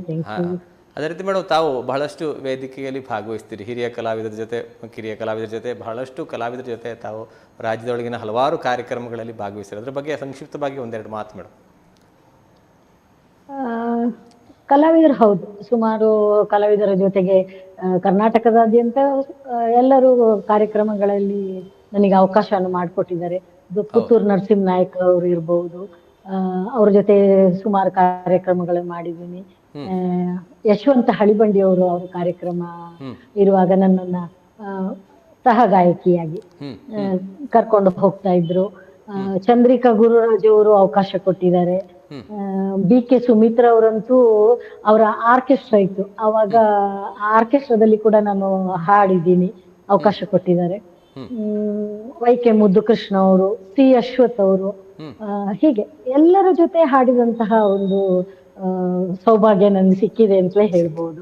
ಕರ್ನಾಟಕದಲ್ಲಿ ತುಂಬಾ ಒಳ್ಳೆ ಒಳ್ಳೆ ವೇದಿಕೆಗಳಲ್ಲಿ ಕೂಡ ನನ್ಗೆ ಅವಕಾಶಗಳನ್ನು ಕೊಟ್ಟಿದ್ದಾರೆ.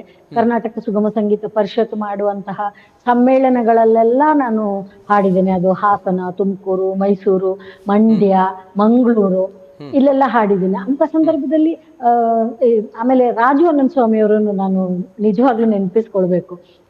ಅವರು ಕಾಸರಗೋಡಲ್ಲಿ ಒಂದು ಕಾರ್ಯಕ್ರಮ ಮಾಡುವಾಗ ನಾನು ಕಾಸರಗೋಡ್ನವಳು ಅಂತ ಹೇಳ್ಕೊಂಡು ಅದು ಬದಿಯಡ್ಕದಲ್ಲಿ ಅಂತ ಅನ್ಕೊಳ್ತಾ ಇದ್ದೀನಿ, ಅಲ್ಲಿ ಯಾವುದೋ ಒಂದು ಅವರಿಗಿದ್ದ ಕಾರ್ಯಕ್ರಮದಲ್ಲಿ ನನಗೂ ಒಂದು ಅವಕಾಶ ಕೊಟ್ಟಿದ್ರು. ಅವ್ರ ಜೊತೆ ಹಾಡೋದಂತೂ ತುಂಬಾನೇ ಕಷ್ಟ. ಅವರು ಒಂಥರ ಬಹಳ ಇದು ಈ ಏನು ಟೆಕ್ನಿಕಲ್ ಆಗಿ ತುಂಬಾ ಏನೇನೋ ಸಂಗತಿಗಳನ್ನೆಲ್ಲ ಮಧ್ಯೆ ಮಧ್ಯೆ ಸೇರಿಸ್ಬಿಡ್ತಾರೆ, ನಮ್ಗೆ ತಬ್ಬಿಬಾಗೋಗ್ಬಿಡ್ತೀವಿ, ಗಾಬರಿ ಆಗ್ಬಿಡ್ತೀವಿ. ಆದ್ರೆ ಅದನ್ನ ಅಷ್ಟೇ ಜಾಲಿಯಾಗಿ ತಗೊಂಡು ಏನ್ ಇದ್ ಮಾಡ್ಬೇಡಿ, ತಪ್ಪು ಹೋಯ್ತು ಅಂದಾಗ ತಪ್ಪಿದಕ್ಕೆ ಬೇಜಾರ್ ಮಾಡ್ಕೋಬೇಡಿ, ನಾನಿದ್ದೀನಿ ಜೊತೆಗೆ ಅಂತೆಲ್ಲ ಒಂಥರ ಸ್ಫೂರ್ತಿ ಕೊಡ್ತಾ ಇದ್ರು. ಹಾಗೆ ಈ ತರ ಬಹಳಷ್ಟು ಜನ ನನ್ಗೆ ಇದ್ ಮಾಡಿದ್ದಾರೆ, ಅವಕಾಶಗಳನ್ನು ಕೊಟ್ಟಿದ್ದಾರೆ. ಇಂದು ವಿಶ್ವನಾಥ್ ಇರಬಹುದು, ಅವರ ಸಂಗೀತ ಸಂಯೋಜನೆಯ ಒಂದು ಹಾಡನ್ನು ನನ್ನ ಸಮ್ಮೇಳನದಲ್ಲಿ ಹಾಡಿದೆ. ಪ್ರೇಮಲತಾ ದಿವಾಕರ್ ಮತ್ತು ನಾನು ಜೊತೆಯಾಗಿ ಹಾಡಿದಂತಹ ಒಂದು ಹಾಡು. ಹೀಗೆ ಅದೇ ರೀತಿ ಮೇಡಮ್, ಮುಖ್ಯವಾಗಿ ನಾವು ನಿಮ್ಮ ಹತ್ರ ಹೇಳ್ಬೇಕಂದ್ರೆ ದೂರದರ್ಶನದಲ್ಲಿ ನಿಮ್ಮ ಒಂದು ಪಾಲ್ಗೊಳ್ಳುವಿಕೆ, ನಿರೂಪಕಿಯಾಗಿ ಬಹಳಷ್ಟು ಕಾರ್ಯಕ್ರಮವನ್ನು ಮಾಡಿದಿರಿ, ಗಾಯಕಿಯಾಗಿ ಕೂಡ ಭಾಗವಹಿಸಿದಿರಿ. ಅದ್ರ ಬಗ್ಗೆ ನಿಮ್ಮ ಮತ್ತು ದೂರದರ್ಶನ ಜೊತೆಗಿನ ನಂಟು, ಅದರ ಬಗ್ಗೆ ಒಂದೆರಡು ಮಾತು ಮೇಡಮ್. ಅದು ದೂರದರ್ಶನದ್ದು ಹೇಳ್ಬೇಕಂದ್ರೆ ನಾನು ಈಗ ಹೇಳಿದ ಹಾಗೆ ಅದಕ್ಕೂ ಒಂದು ಧ್ವನಿ ಪರೀಕ್ಷೆಗೆ ಅಂತ ಕಾಲ್ ಫಾರ್ ಮಾಡಿದ್ರು. ಅವ್ರು ಕಾಲ್ ಫಾರ್ ಮಾಡಿದ್ದು ನ್ಯೂಸ್ ರೀಡರಿಗೆ ಅಂತ ಒಂದು ಇದು ಬಂದಿತ್ತು. ಅವಾಗ ನಾನು ಏನ್ ಮಾಡಿದೆ, ನಾನು ಅದಕ್ಕೆ ಹೋದೆ ಆ ಸಂದರ್ಶನಕ್ಕೆ. ಮತ್ತೆ ಅವಾಗ ರೈಟಿಂಗ್ ಕೂಡ ಇತ್ತು, ಲಿಖಿತ ಪರೀಕ್ಷೆ ಒಂದು ಚಿಕ್ಕದಾಗಿ ಮಾಡಿದ್ರು. ಆಮೇಲೆ ಸ್ಕ್ರೀನ್ ಟೆಸ್ಟ್, ಅಲ್ಲಿ ನಾನು ಅದರಲ್ಲಿ ಆಯ್ಕೆ ಆದ ನಂತರ ಅದೇನಾಯ್ತೋ ಗೊತ್ತಿಲ್ಲ, ಅವರು ನನ್ನನ್ನು ನ್ಯೂಸ್ ರೀಡರ್ ಆಗಿ ತಗೊಳ್ಳುವ ಬದಲಿಗೆ ನಿರೂಪಕಿಯಾಗಿ ಕಾರ್ಯ ಇದ್ ಮಾಡಿ ಅಂತ ಹೇಳಿದ್ರು. ಕೆಲಸ ಮಾಡ್ತೀರಾ ಅಂತ ಕೇಳಿದ್ರು. ಯಾವ್ದಾದ್ರೆ ಏನು ಅವಕಾಶ ಸಿಕ್ಕಿದ್ರೆ ಅದೇ ಒಂದು ಇದು ಅಂತ ಅನ್ಕೊಂಡು ನಾನು ಇದ್ ಮಾಡಿದೆ. ಅದು ಪ್ರಾರಂಭದಲ್ಲಿ ಒಂದು ಸುತ್ತಮುತ್ತ ಅನ್ನುವಂತಹ ಒಂದು ಕಾರ್ಯಕ್ರಮ ದೂರದರ್ಶನದಲ್ಲಿ ಬರ್ತಾ ಇತ್ತು. ಅಂದ್ರೆ ನಗರದಲ್ಲಿ ಎಲ್ಲೆಲ್ಲಿ ಏನೇನು ಕಾರ್ಯಕ್ರಮಗಳಾಗಿದೆ ಅದರ ವರದಿಗಳನ್ನ ತಗೊಂಡು ಅದನ್ನು ನಿರೂಪಣೆ ಮಾಡುವಂತದ್ದು. ಇಲ್ಲಿ ಇಂಥ ಕಾರ್ಯಕ್ರಮ ಆಯ್ತು, ಅದು ಈ ರೀತಿ ಆಯ್ತು ಅಂತ ಇದು ಆ ಕಾರ್ಯಕ್ರಮವನ್ನು ಮಾಡಿದೆ. ಅದಾದ ನಂತರ ಈ ಬೆಳಗು ಕಾರ್ಯಕ್ರಮ ಅನ್ನುವಂತ ಒಂದು, ಅದು ನೇರ ಪ್ರಸಾರದ ಕಾರ್ಯಕ್ರಮ. ಬೆಳಗ್ಗೆ 7 ಗಂಟೆಗೆ ಶುರುವಾದ್ರೆ 7:45 ಆ ಕಾರ್ಯಕ್ರಮ ನಡೀತಾ ಇತ್ತು, ನೇರ ಪ್ರಸಾರದ್ದು. ಅದು ತುಂಬಾ ಕಷ್ಟವಾದ ಕೆಲಸ. ಯಾಕಂತಂದ್ರೆ ನಾವು ತುಂಬಾ ಅಲರ್ಟ್ ಆಗಿರ್ಬೇಕು. ನಿರೂಪಣೆ ಮಾಡೋದು ಅಂತಂದ್ರೇನೆ ಒಂದು ಕಷ್ಟದ ಕೆಲಸ. ಯಾಕಂತಂದ್ರೆ ಆ ಸಂದರ್ಭಕ್ಕೆ ಸರಿಯಾಗಿ ನಾವು ಅಲ್ಲಿ ಅದನ್ನು ಮ್ಯಾನೇಜ್ ಮಾಡುವಂತ ಕೆಪಾಸಿಟಿ ಇಲ್ಲದಿದ್ರೆ ಕಷ್ಟ ಆಗ್ಬಿಡುತ್ತೆ. ನಿಮಗೂ ಗೊತ್ತು, ನೀವು ನಿರೂಪಕರಾಗಿರೋದ್ರಿಂದ ನಿಮಗೂ ಅನುಭವಗಳಾಗಿರುತ್ತೆ. ಅಲ್ಲಿ ಸುಮಾರು ಕಾರ್ಯಕ್ರಮಗಳು, ಒಂದು 250ರಿಂದ 300 ಜನರನ್ನು ನಾನು ಸಂದರ್ಶನ ಮಾಡಿದ್ದೀನಿ ಅಂತ ಅನ್ಕೊಂಡಿದ್ದೀನಿ. ಅಲ್ಲಿ ಬರೀ ಸಂಗೀತದವರು ಅಂತಲ್ಲ, ಎಲ್ಲಾ ರೀತಿಯ ಕಲಾವಿದರನ್ನು ಕೂಡ ಕರೆಸ್ತಾ ಇದ್ರು. ಅದು ಸಾಹಿತಿಗಳಿರ್ಬೋದು, ಸಂಗೀತಗಾರರಿರ್ಬೋದು, ಸಂಘಟಕರಿರ್ಬೋದು, ಆಮೇಲೆ ರೈತರಿರ್ಬೋದು, ವಿಜ್ಞಾನಿಗಳು, ಈ ತರ ಬೇರೆ ಬೇರೆ ಬೇರೆ ಕ್ಷೇತ್ರಗಳಲ್ಲಿ ಸಾಧನೆ ಮಾಡಿದಂತಹ ಸಾಧಕರನ್ನ ಸಂದರ್ಶನ ಮಾಡುವಂತದ್ದು. ಅದು ಒಂದು ಒಳ್ಳೆಯ ಅನುಭವ ಅಂತ ಹೇಳ್ಬೋದು. ತುಂಬಾ ಜನರನ್ನು ನಾನು ಮಾಡಿದ್ದೀನಿ ಅಲ್ಲಿ ಸಂದರ್ಶನ. ತುಂಬಾ ಎಪಿಸೋಡ್ಸ್ ತುಂಬಾ ಮಾಡಿದ್ದೀರಿ. ಬಹಳಷ್ಟು ವರ್ಷಗಳ ಕಾಲ DDಯಲ್ಲಿ ಇದ್ರಿ ಅಲ್ಲ ಮೇಡಮ್ ತಾವು? ಹೌದು. ಅದೇ ರೀತಿ ಮೇಡಮ್, ತಾವು ಅಕ್ಕ ಸಮ್ಮೇಳನದಲ್ಲಿ ಭಾಗವಹಿಸಿದಂತ ಒಂದು ಸವಿ ನೆನಪು, ಅದ್ರ ಬಗ್ಗೆ ಒಂದೆರಡು ಮಾತು ಮೇಡಮ್. ಅಕ್ಕ ಸಮ್ಮೇಳನದಲ್ಲಿ ಹೌದು, ಅದು ಅಲ್ಲಿ ಚಿಕಾಗೋನಲ್ಲಿ ಇದ್ದಾಗ ಅಲ್ಲಿ ಶಾರದಾ ಬೈಯಣ್ಣ ಅಂತ ಒಬ್ರು ಇದ್ರು. ಅವರು ತುಂಬಾ ಆತ್ಮೀಯರು ನನ್ಗೆ. ಅವ್ರು ಏನ್ ಮಾಡಿದ್ರು, ನೀವು ಬನ್ನಿ ಅಂತ ಹೇಳಿದ್ರು. ಅವ್ರು ಅಲ್ಲಿದು ವಿದ್ಯಾರಣ್ಯ ಕನ್ನಡ ಕೂಟ ಅಂತ ಏನೋ ಇತ್ತು, ಅದರಲ್ಲಿ ಅವರು ಇದ್ರು, ಆ ಕನ್ನಡ ಕೂಟದಲ್ಲಿ ಅವರು ಇದ್ರು. ಹಾಗಾಗಿ ಅಲ್ಲಿ ಆದಂತಹ ಸಂದರ್ಭದಲ್ಲಿ ಅವರು ನನಗೆ ಆಹ್ವಾನ ಕೊಟ್ರು, ನೀವು ಬನ್ನಿ ಅಲ್ಲಿಗೆ ಅಂತ. ಅಲ್ಲಿ ಇಲ್ಲಿಂದ ಕರ್ನಾಟಕದಿಂದ ಬಂದಂತ ತುಂಬಾ ಕಲಾವಿದರು ಇದ್ರು. ಆದ್ರೆ ನಾನೊಂದು ರೀತಿನಲ್ಲಿ ಸೆಪರೇಟ್ ಆಗೇ ಹೋದೆ ಅಲ್ಲಿಗೆ, ಅವರ ಇದ್ರ ಮೇಲೆ. ಅಲ್ಲಿ ಹಾಡ್ಲಿಕ್ಕೆ ಅವಕಾಶ ಸಿಕ್ತು ಅಕ್ಕ ಸಮ್ಮೇಳನದಲ್ಲಿ. ದೊಡ್ಡ ವೇದಿಕೆ, ಅಲ್ಲಿ ಇಲ್ಲಿಂದ ಹೋದವರೊಬ್ರು ಡಾಕ್ಟರ್ ಇದ್ರು, ಅವರ ಜೊತೆಯಲ್ಲಿ ಹಾಡುವಂತ ಇದು ಸಿಕ್ತು ನಂಗೆ, ಒಂದು ಡ್ಯೂಯೆಟ್ ಹಾಡುವಂತಹ ಅವಕಾಶ ಸಿಕ್ತು ಸಮ್ಮೇಳನದಲ್ಲಿ. ಅದೊಂದು ವಿಶೇಷ ಅನುಭವನೀಯ. ಹೌದು, ವಿಶೇಷ ಅನುಭವ. ಅದೇ ರೀತಿ ಬೇರೆ ನೀವು ಬೇರೆ ಕಾರ್ಯಕ್ರಮಗಳು ಕೂಡ ವಿದೇಶದಲ್ಲಿ ಮಾಡಿದ್ರೆ ಅದ್ರ ಬಗ್ಗೆ ಒಂದೆರಡು ಮಾತು ಮೇಡಮ್. ಹೌದು, ಅಬುದಾಬಿಯಲ್ಲಿ ಪ್ರಾರಂಭದಲ್ಲಿ ಒಂದು ಕಾರ್ಯಕ್ರಮ ಮಾಡಿದ್ವು. ಅದಕ್ಕೆ ರತ್ನಮಾಲ ಪ್ರಕಾಶ್ ಅವರು, ಆಮೇಲೆ ಕೃಷ್ಣಮೂರ್ತಿ, ವೈಕೆ ಮುದ್ದು ಕೃಷ್ಣ ಅವರು, ಆಮೇಲೆ ಚಿನ್ಮಯಿ ಅಂತ ಒಬ್ಬ ಗಾಯಕ. ಆವಾಗ ಅವನು ಇನ್ನೂ ಹೊಸ ಪ್ರತಿಭೆ, ಅವನು ಕೂಡ ಬಂದಿದ್ದ. ಆಮೇಲೆ ವಾದ್ಯ ಕಲಾವಿದರಾಗಿ ಕೃಷ್ಣ ಉಡುಪ, ಪ್ರದ್ಯುಮ್ನ, ವೆಂಕಟೇಶ್ ತಬಲಾ ನುಡಿಸ್ತಾರೆ ಅವರು. ಈಗ ಅವರು ಸಿನಿಮಾದಲ್ಲಿ ಕೂಡ ಹಾಡುಗಳು ಸಂಗೀತ ಮಾಡಿದ್ದಾರೆ, ಹಾಡಿದ್ದಾರೆ. ಒಳ್ಳೆ ಹುಡುಗ ವೆಂಕಟೇಶ್ ಅಂತ. ನಮ್ದೊಂದು ಟೀಮ್ ತರ ಅಲ್ಲಿ ಹೋಗಿರೋದು. ಅದು ಅಬುದಾಬಿನಲ್ಲಿ ಕಾರ್ಯಕ್ರಮ ಆಯ್ತು. ಆ ನಂತರ ಕುವೈತು, ಬಹರೀನ್, ಈ ತರ ಗಲ್ಫ್ ಕಂಟ್ರೀಸ್ ನಲ್ಲಿ ಸುಮಾರು ಕಾರ್ಯಕ್ರಮಗಳನ್ನು ಮಾಡಿದ್ದೀರಿ. ಅಂದ್ರೆ ಬಹಳಷ್ಟು ವಿದೇಶಗಳು ಕೂಡ ಕಾರ್ಯಕ್ರಮ. ಅದೇ ರೀತಿ ತಾವು ಧ್ವನಿ ಸುರುಳಿಗಳಲ್ಲಿ ಸಿಂಗಾಪುರ್ನಲ್ಲಿ ಕೂಡ ಕೊಟ್ಟಿದ್ದೆ. ಧ್ವನಿ ಸುರುಳಿಗಳಲ್ಲಿ ತಾವು ಭಾಗವಹಿಸ್ತೀರಿ, ತಾವು ಹಾಡಿದಿರಿ, ಅದನ್ನ ಸಂಘಟನೆಯಾಗಿ ಕೂಡ ಕೆಲಸ ಮಾಡಿದ್ರಿ. ಅದ್ರ ಬಗ್ಗೆ ಒಂದೆರಡು ಮಾತು ಮೇಡಮ್.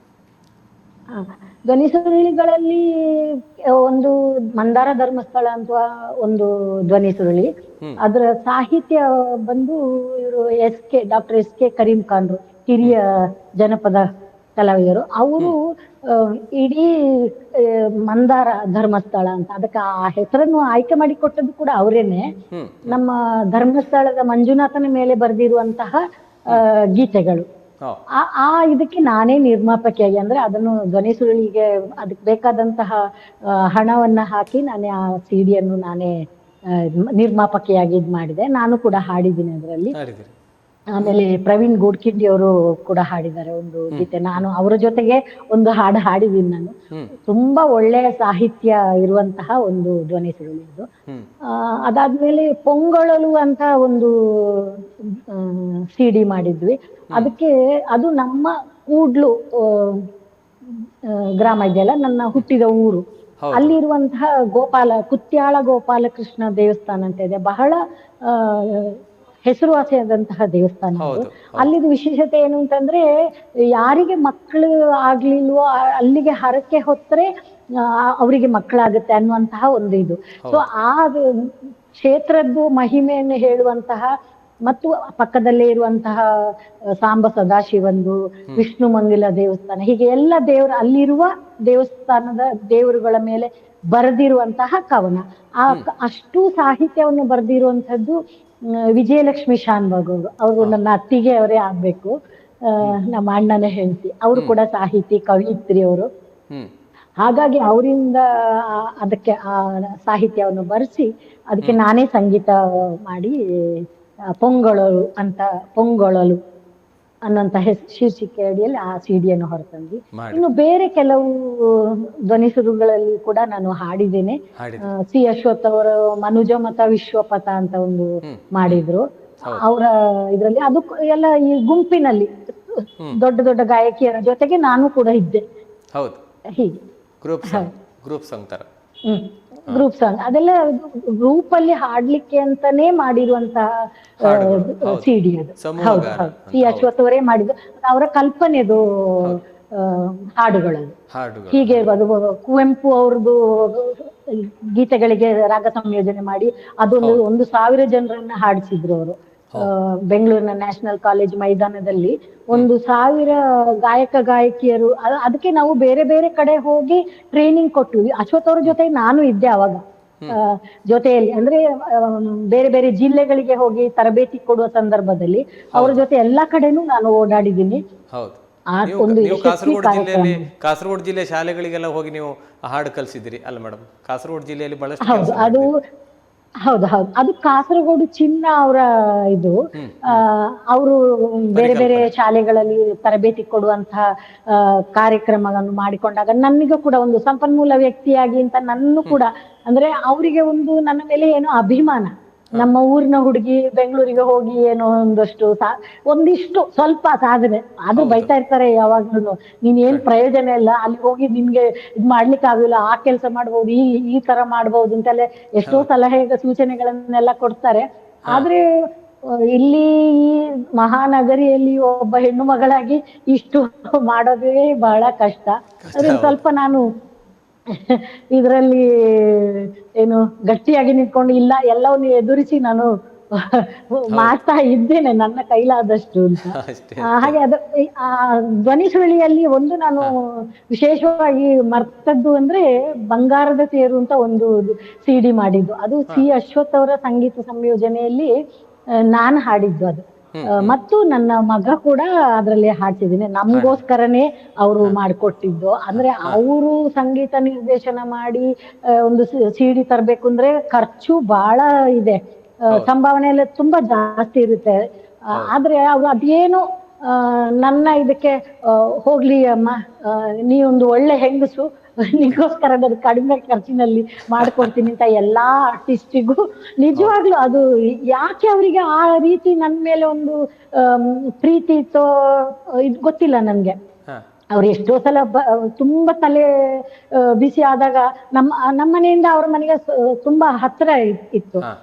ಬೆಳಗ್ಗೆ ವಾಕಿಂಗ್ ಬರೋರ ಬಂದ್ಬಿಟ್ಟು ಏನೋ ಒಂದು ಅಯ್ಯೋ ಅವ್ರಿಗೊಂದು ಫೋನ್ ಮಾಡ್ಬೇಕಾಗಿತ್ತು, ಇವ್ರಿಗೊಂದು ಫೋನ್ ಮಾಡ್ಬೇಕು, ಯಾಕೋ ನಂಗೆ ತುಂಬಾ ತಲೆ ಕೆಟ್ಟ ಹೋಗಿದೆ ಅಂತೆಲ್ಲ ಮಾತಾಡ್ತಿದ್ರು. ಆ ಇದ್ರಲ್ಲಿ ಅವ್ರಿಗೇನೋ ನಮ್ಮ ಮೇಲೆ ಕಂಡ್ರೆ ಬಹುಶಃ ಪ್ರೀತಿ ಅಂತ ಅನ್ಸುತ್ತೆ. ಆ ಇದ್ರಲ್ಲಿ ಅವ್ರು ಎಲ್ಲಾ ಆರ್ಟಿಸ್ಟ್ಗಳನ್ನ ಅವರೇನೆ ಕರೆದ್ಬಿಟ್ಟು, ಅಂದ್ರೆ ವಾದ್ಯ ಕಲಾವಿದರನ್ನ ಅವರಿಗೆ ತುಂಬಾ ಕಡಿಮೆ ಸಂಭಾವನೆ ಕೊಟ್ಟು, ಅಂದ್ರೆ ನನ್ಗೆ ಹೊರೆ ಆಗ್ಬಾರ್ದು ಅನ್ನೋ ಇದರಲ್ಲಿ ಬಹಳ ಕಡಿಮೆ ಖರ್ಚಿನಲ್ಲಿ ಒಂದು ಒಳ್ಳೆ ಸಿಡಿ ಮಾಡಿ ಕೊಟ್ಟು, ಅದಕ್ಕೆ ನಾನು ಮೇಡಮ್ ಒಬ್ರು ಕರೆ ಮಾಡಿದ್ದಾರೆ, ಯಾರು ಅಂತ ನೋಡೋಣ. ಯಾರು ಕರೆ ಮಾಡಿದ್ದಾರೆ? ಒಬ್ರು ಕರೆ ಮಾಡಿದ್ದಾರೆ, ನಿಮ್ಮ ಹತ್ರ ಮಾತಾಡ್ಲಿಕ್ಕಿದೆ ಈಗ. ಹೌದು, ಮತ್ತೆ ಯಾರು ಅಂತ ನೋಡೋಣ, ಅವರಿಗೆ ಸ್ವಾಗತವನ್ನು ಕೋರೋಣ. ಸರ್, ನಿಮಗೆ ಸ್ವಾಗತ ಸರ್ ಕಲಾಂತರಂಗ ಕಾರ್ಯಕ್ರಮಕ್ಕೆ. ಧನ್ಯವಾದಗಳು ಸರ್. ಇಂದು ನಮ್ಮೊಂದಿಗಿದ್ದಾರೆ ಕಾಸರಗೋಡು ಗಡಿನಾಡ ಜನಪ್ರಿಯ ಗಾಯಕಿ ವೃಂದಾ ಎಸ್ ರಾವ್ ಮೇಡಮ್ ಅವರಿದ್ದಾರೆ. ಅವರೊಂದಿಗೆ ಮಾತಾಡಿ ಸರ್. ತಾವು ಕೂಡ ಎಲ್ಲಿನವರು ಅಂತ ಅವ್ರಿಗೆ ಗೊತ್ತಾಗ್ತದೆ, ಮಾತಾಡಿ.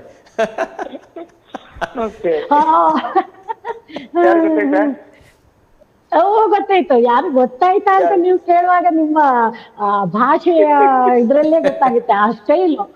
ನಮ್ಮ ವಸಂತ್ ಕುಮಾರ್ ಕುಂಬ್ಳೆ ಅವರು ಅಲ್ವಾ? ಒಂದು ರೀತಿಯಲ್ಲಿ ನಂಗೆ ಗುರುಗಳು.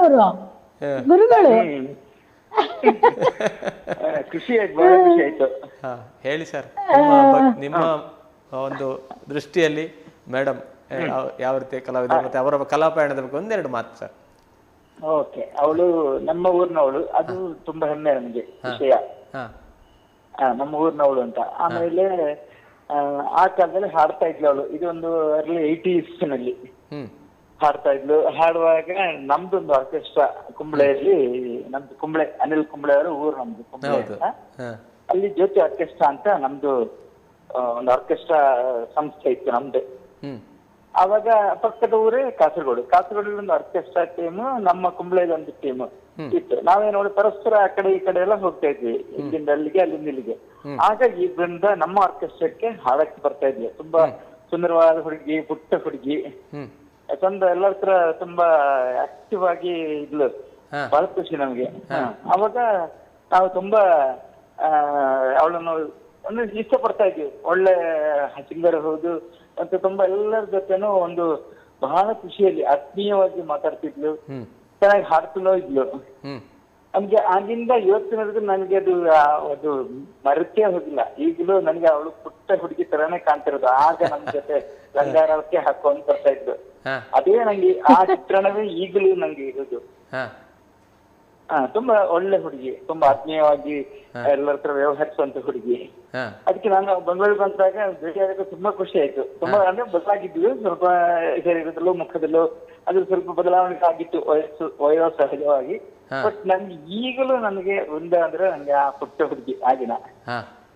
ಆಮೇಲೆ ಆಕಾಶವಾಣಿಯಲ್ಲಿ ಕೆಲಸ ಮಾಡ್ತಾ ಇದ್ಲು ಅವಳು. ಹಾ ಆವಾಗ್ಲೂ ನಾವು ರೆಕಾರ್ಡಿಂಗ್ ಎಲ್ಲ ಹೋಗ್ತಿದ್ವಿ. ಆಗ್ಲೂ ಹಾಗೆ ತುಂಬಾ ಆತ್ಮೀಯವಾಗಿ ನಮ್ಮನ್ನು ಅಯ್ಯೋ ನಾನು ಆಕಾಶವಾಣಿಯಲ್ಲಿ ಕೆಲಸ ಮಾಡ್ತಿದ್ದೀನಿ ಅಂತ ಅಂತ ಅಹಂ ಏನು ಇರ್ಲಿಲ್ಲ ಅವಳಿಗೆ. ಬಹಳ ಫ್ರೀ ಆಗಿ ಬಹಳ ಪ್ರೀತಿಯಲ್ಲಿ ಮಾತಾಡ್ತಿದ್ಲು. ಈಗ ಯಾವತ್ತು ನೋಡಿದ್ರೆ ನಂಗೆ ಅದು ನಮ್ಮ ಮನೆ ಹುಡುಗಿ ಆಗುದು. ಯಾಕಂದ್ರೆ ನಾವು ಅಕ್ಕಪಕ್ಕದವರು. ಹಾಗೆ ನಮ್ಗೆ ಅವಳು ಈವಾಗ್ಲೂ ನಮ್ಮ ಮನೆ ಹುಡುಗಿನೇ ಅವಳು. ಹೌದು. ಅದೇನೋ ಅವಳು ದೊಡ್ಡ ಆಗಿಲ್ಲ, ಎಷ್ಟು ದೊಡ್ಡ ಆ ಮಗನ ನೋಡೋದು ವೈಷ್ಣವ ನೋಡೋದು ನಂಗೆ ಹಾಗೆ ಪುಟ್ಟ ಮಗುವಾಗಿಯೇ ಕಾಣುದು ನನ್ಗೆ. ಬಹಳ ಇಷ್ಟ ಅವಳನ್ನು. ಹೆಸರೇ ಬಹಳ ಇಷ್ಟ ನಂಗೆ, ಬೃಂದಾ ಎಂಬುದು. ಅದೇ ಆಗ್ಲಿ ಖುಷಿ ಆಯ್ತು. ಒಂದು ಚಾನಲ್ಗೆ ಬಂದು ಮಾತಾಡೋಷ್ಟು ಮಟ್ಟಿನ ಬೆಳವಣಿಗೆ ಅವಳಲ್ಲಿ ಆಗಿದ್ದೆ ಅಲ್ವಾ ಅಂತ ನಂಗೂ ಸಂತೋಷ. ನಾನು ಕುಂಬಳೆಯವನಾಗಿ ಅಂದ್ರೆ ಅಕ್ಕಪಕ್ಕದ ಊರು, ನಮ್ಗೆ 12 ಕಿಲೋಮೀಟರ್ ವ್ಯತ್ಯಾಸ ನಮ್ಮ ಕಾಸರಗೋಡು ಕುಂಬಳೆ ಆಗಿ. ಅವಳು ಮನೆ ಪಕ್ಕ ಹೋಗಿದ್ದೆ ಮೊನ್ನೆ ನಾನು. ಊರಿಗೆ ಹೋದಾಗಲ್ಲ ಅಲ್ಲಿ ನಮ್ಮ ಒಬ್ಬಳು ತಂಗಿಯನ್ನು ಅವ್ರ ಮನೆ ಹತ್ರವೇ ಕೊಟ್ಟಿದ್ದಾರೆ, ಮದುವೆ ಮಾಡಿ ಕೊಟ್ಟಿದ್ದಾರೆ ನನ್ನ ತಂಗಿಯನ್ನು.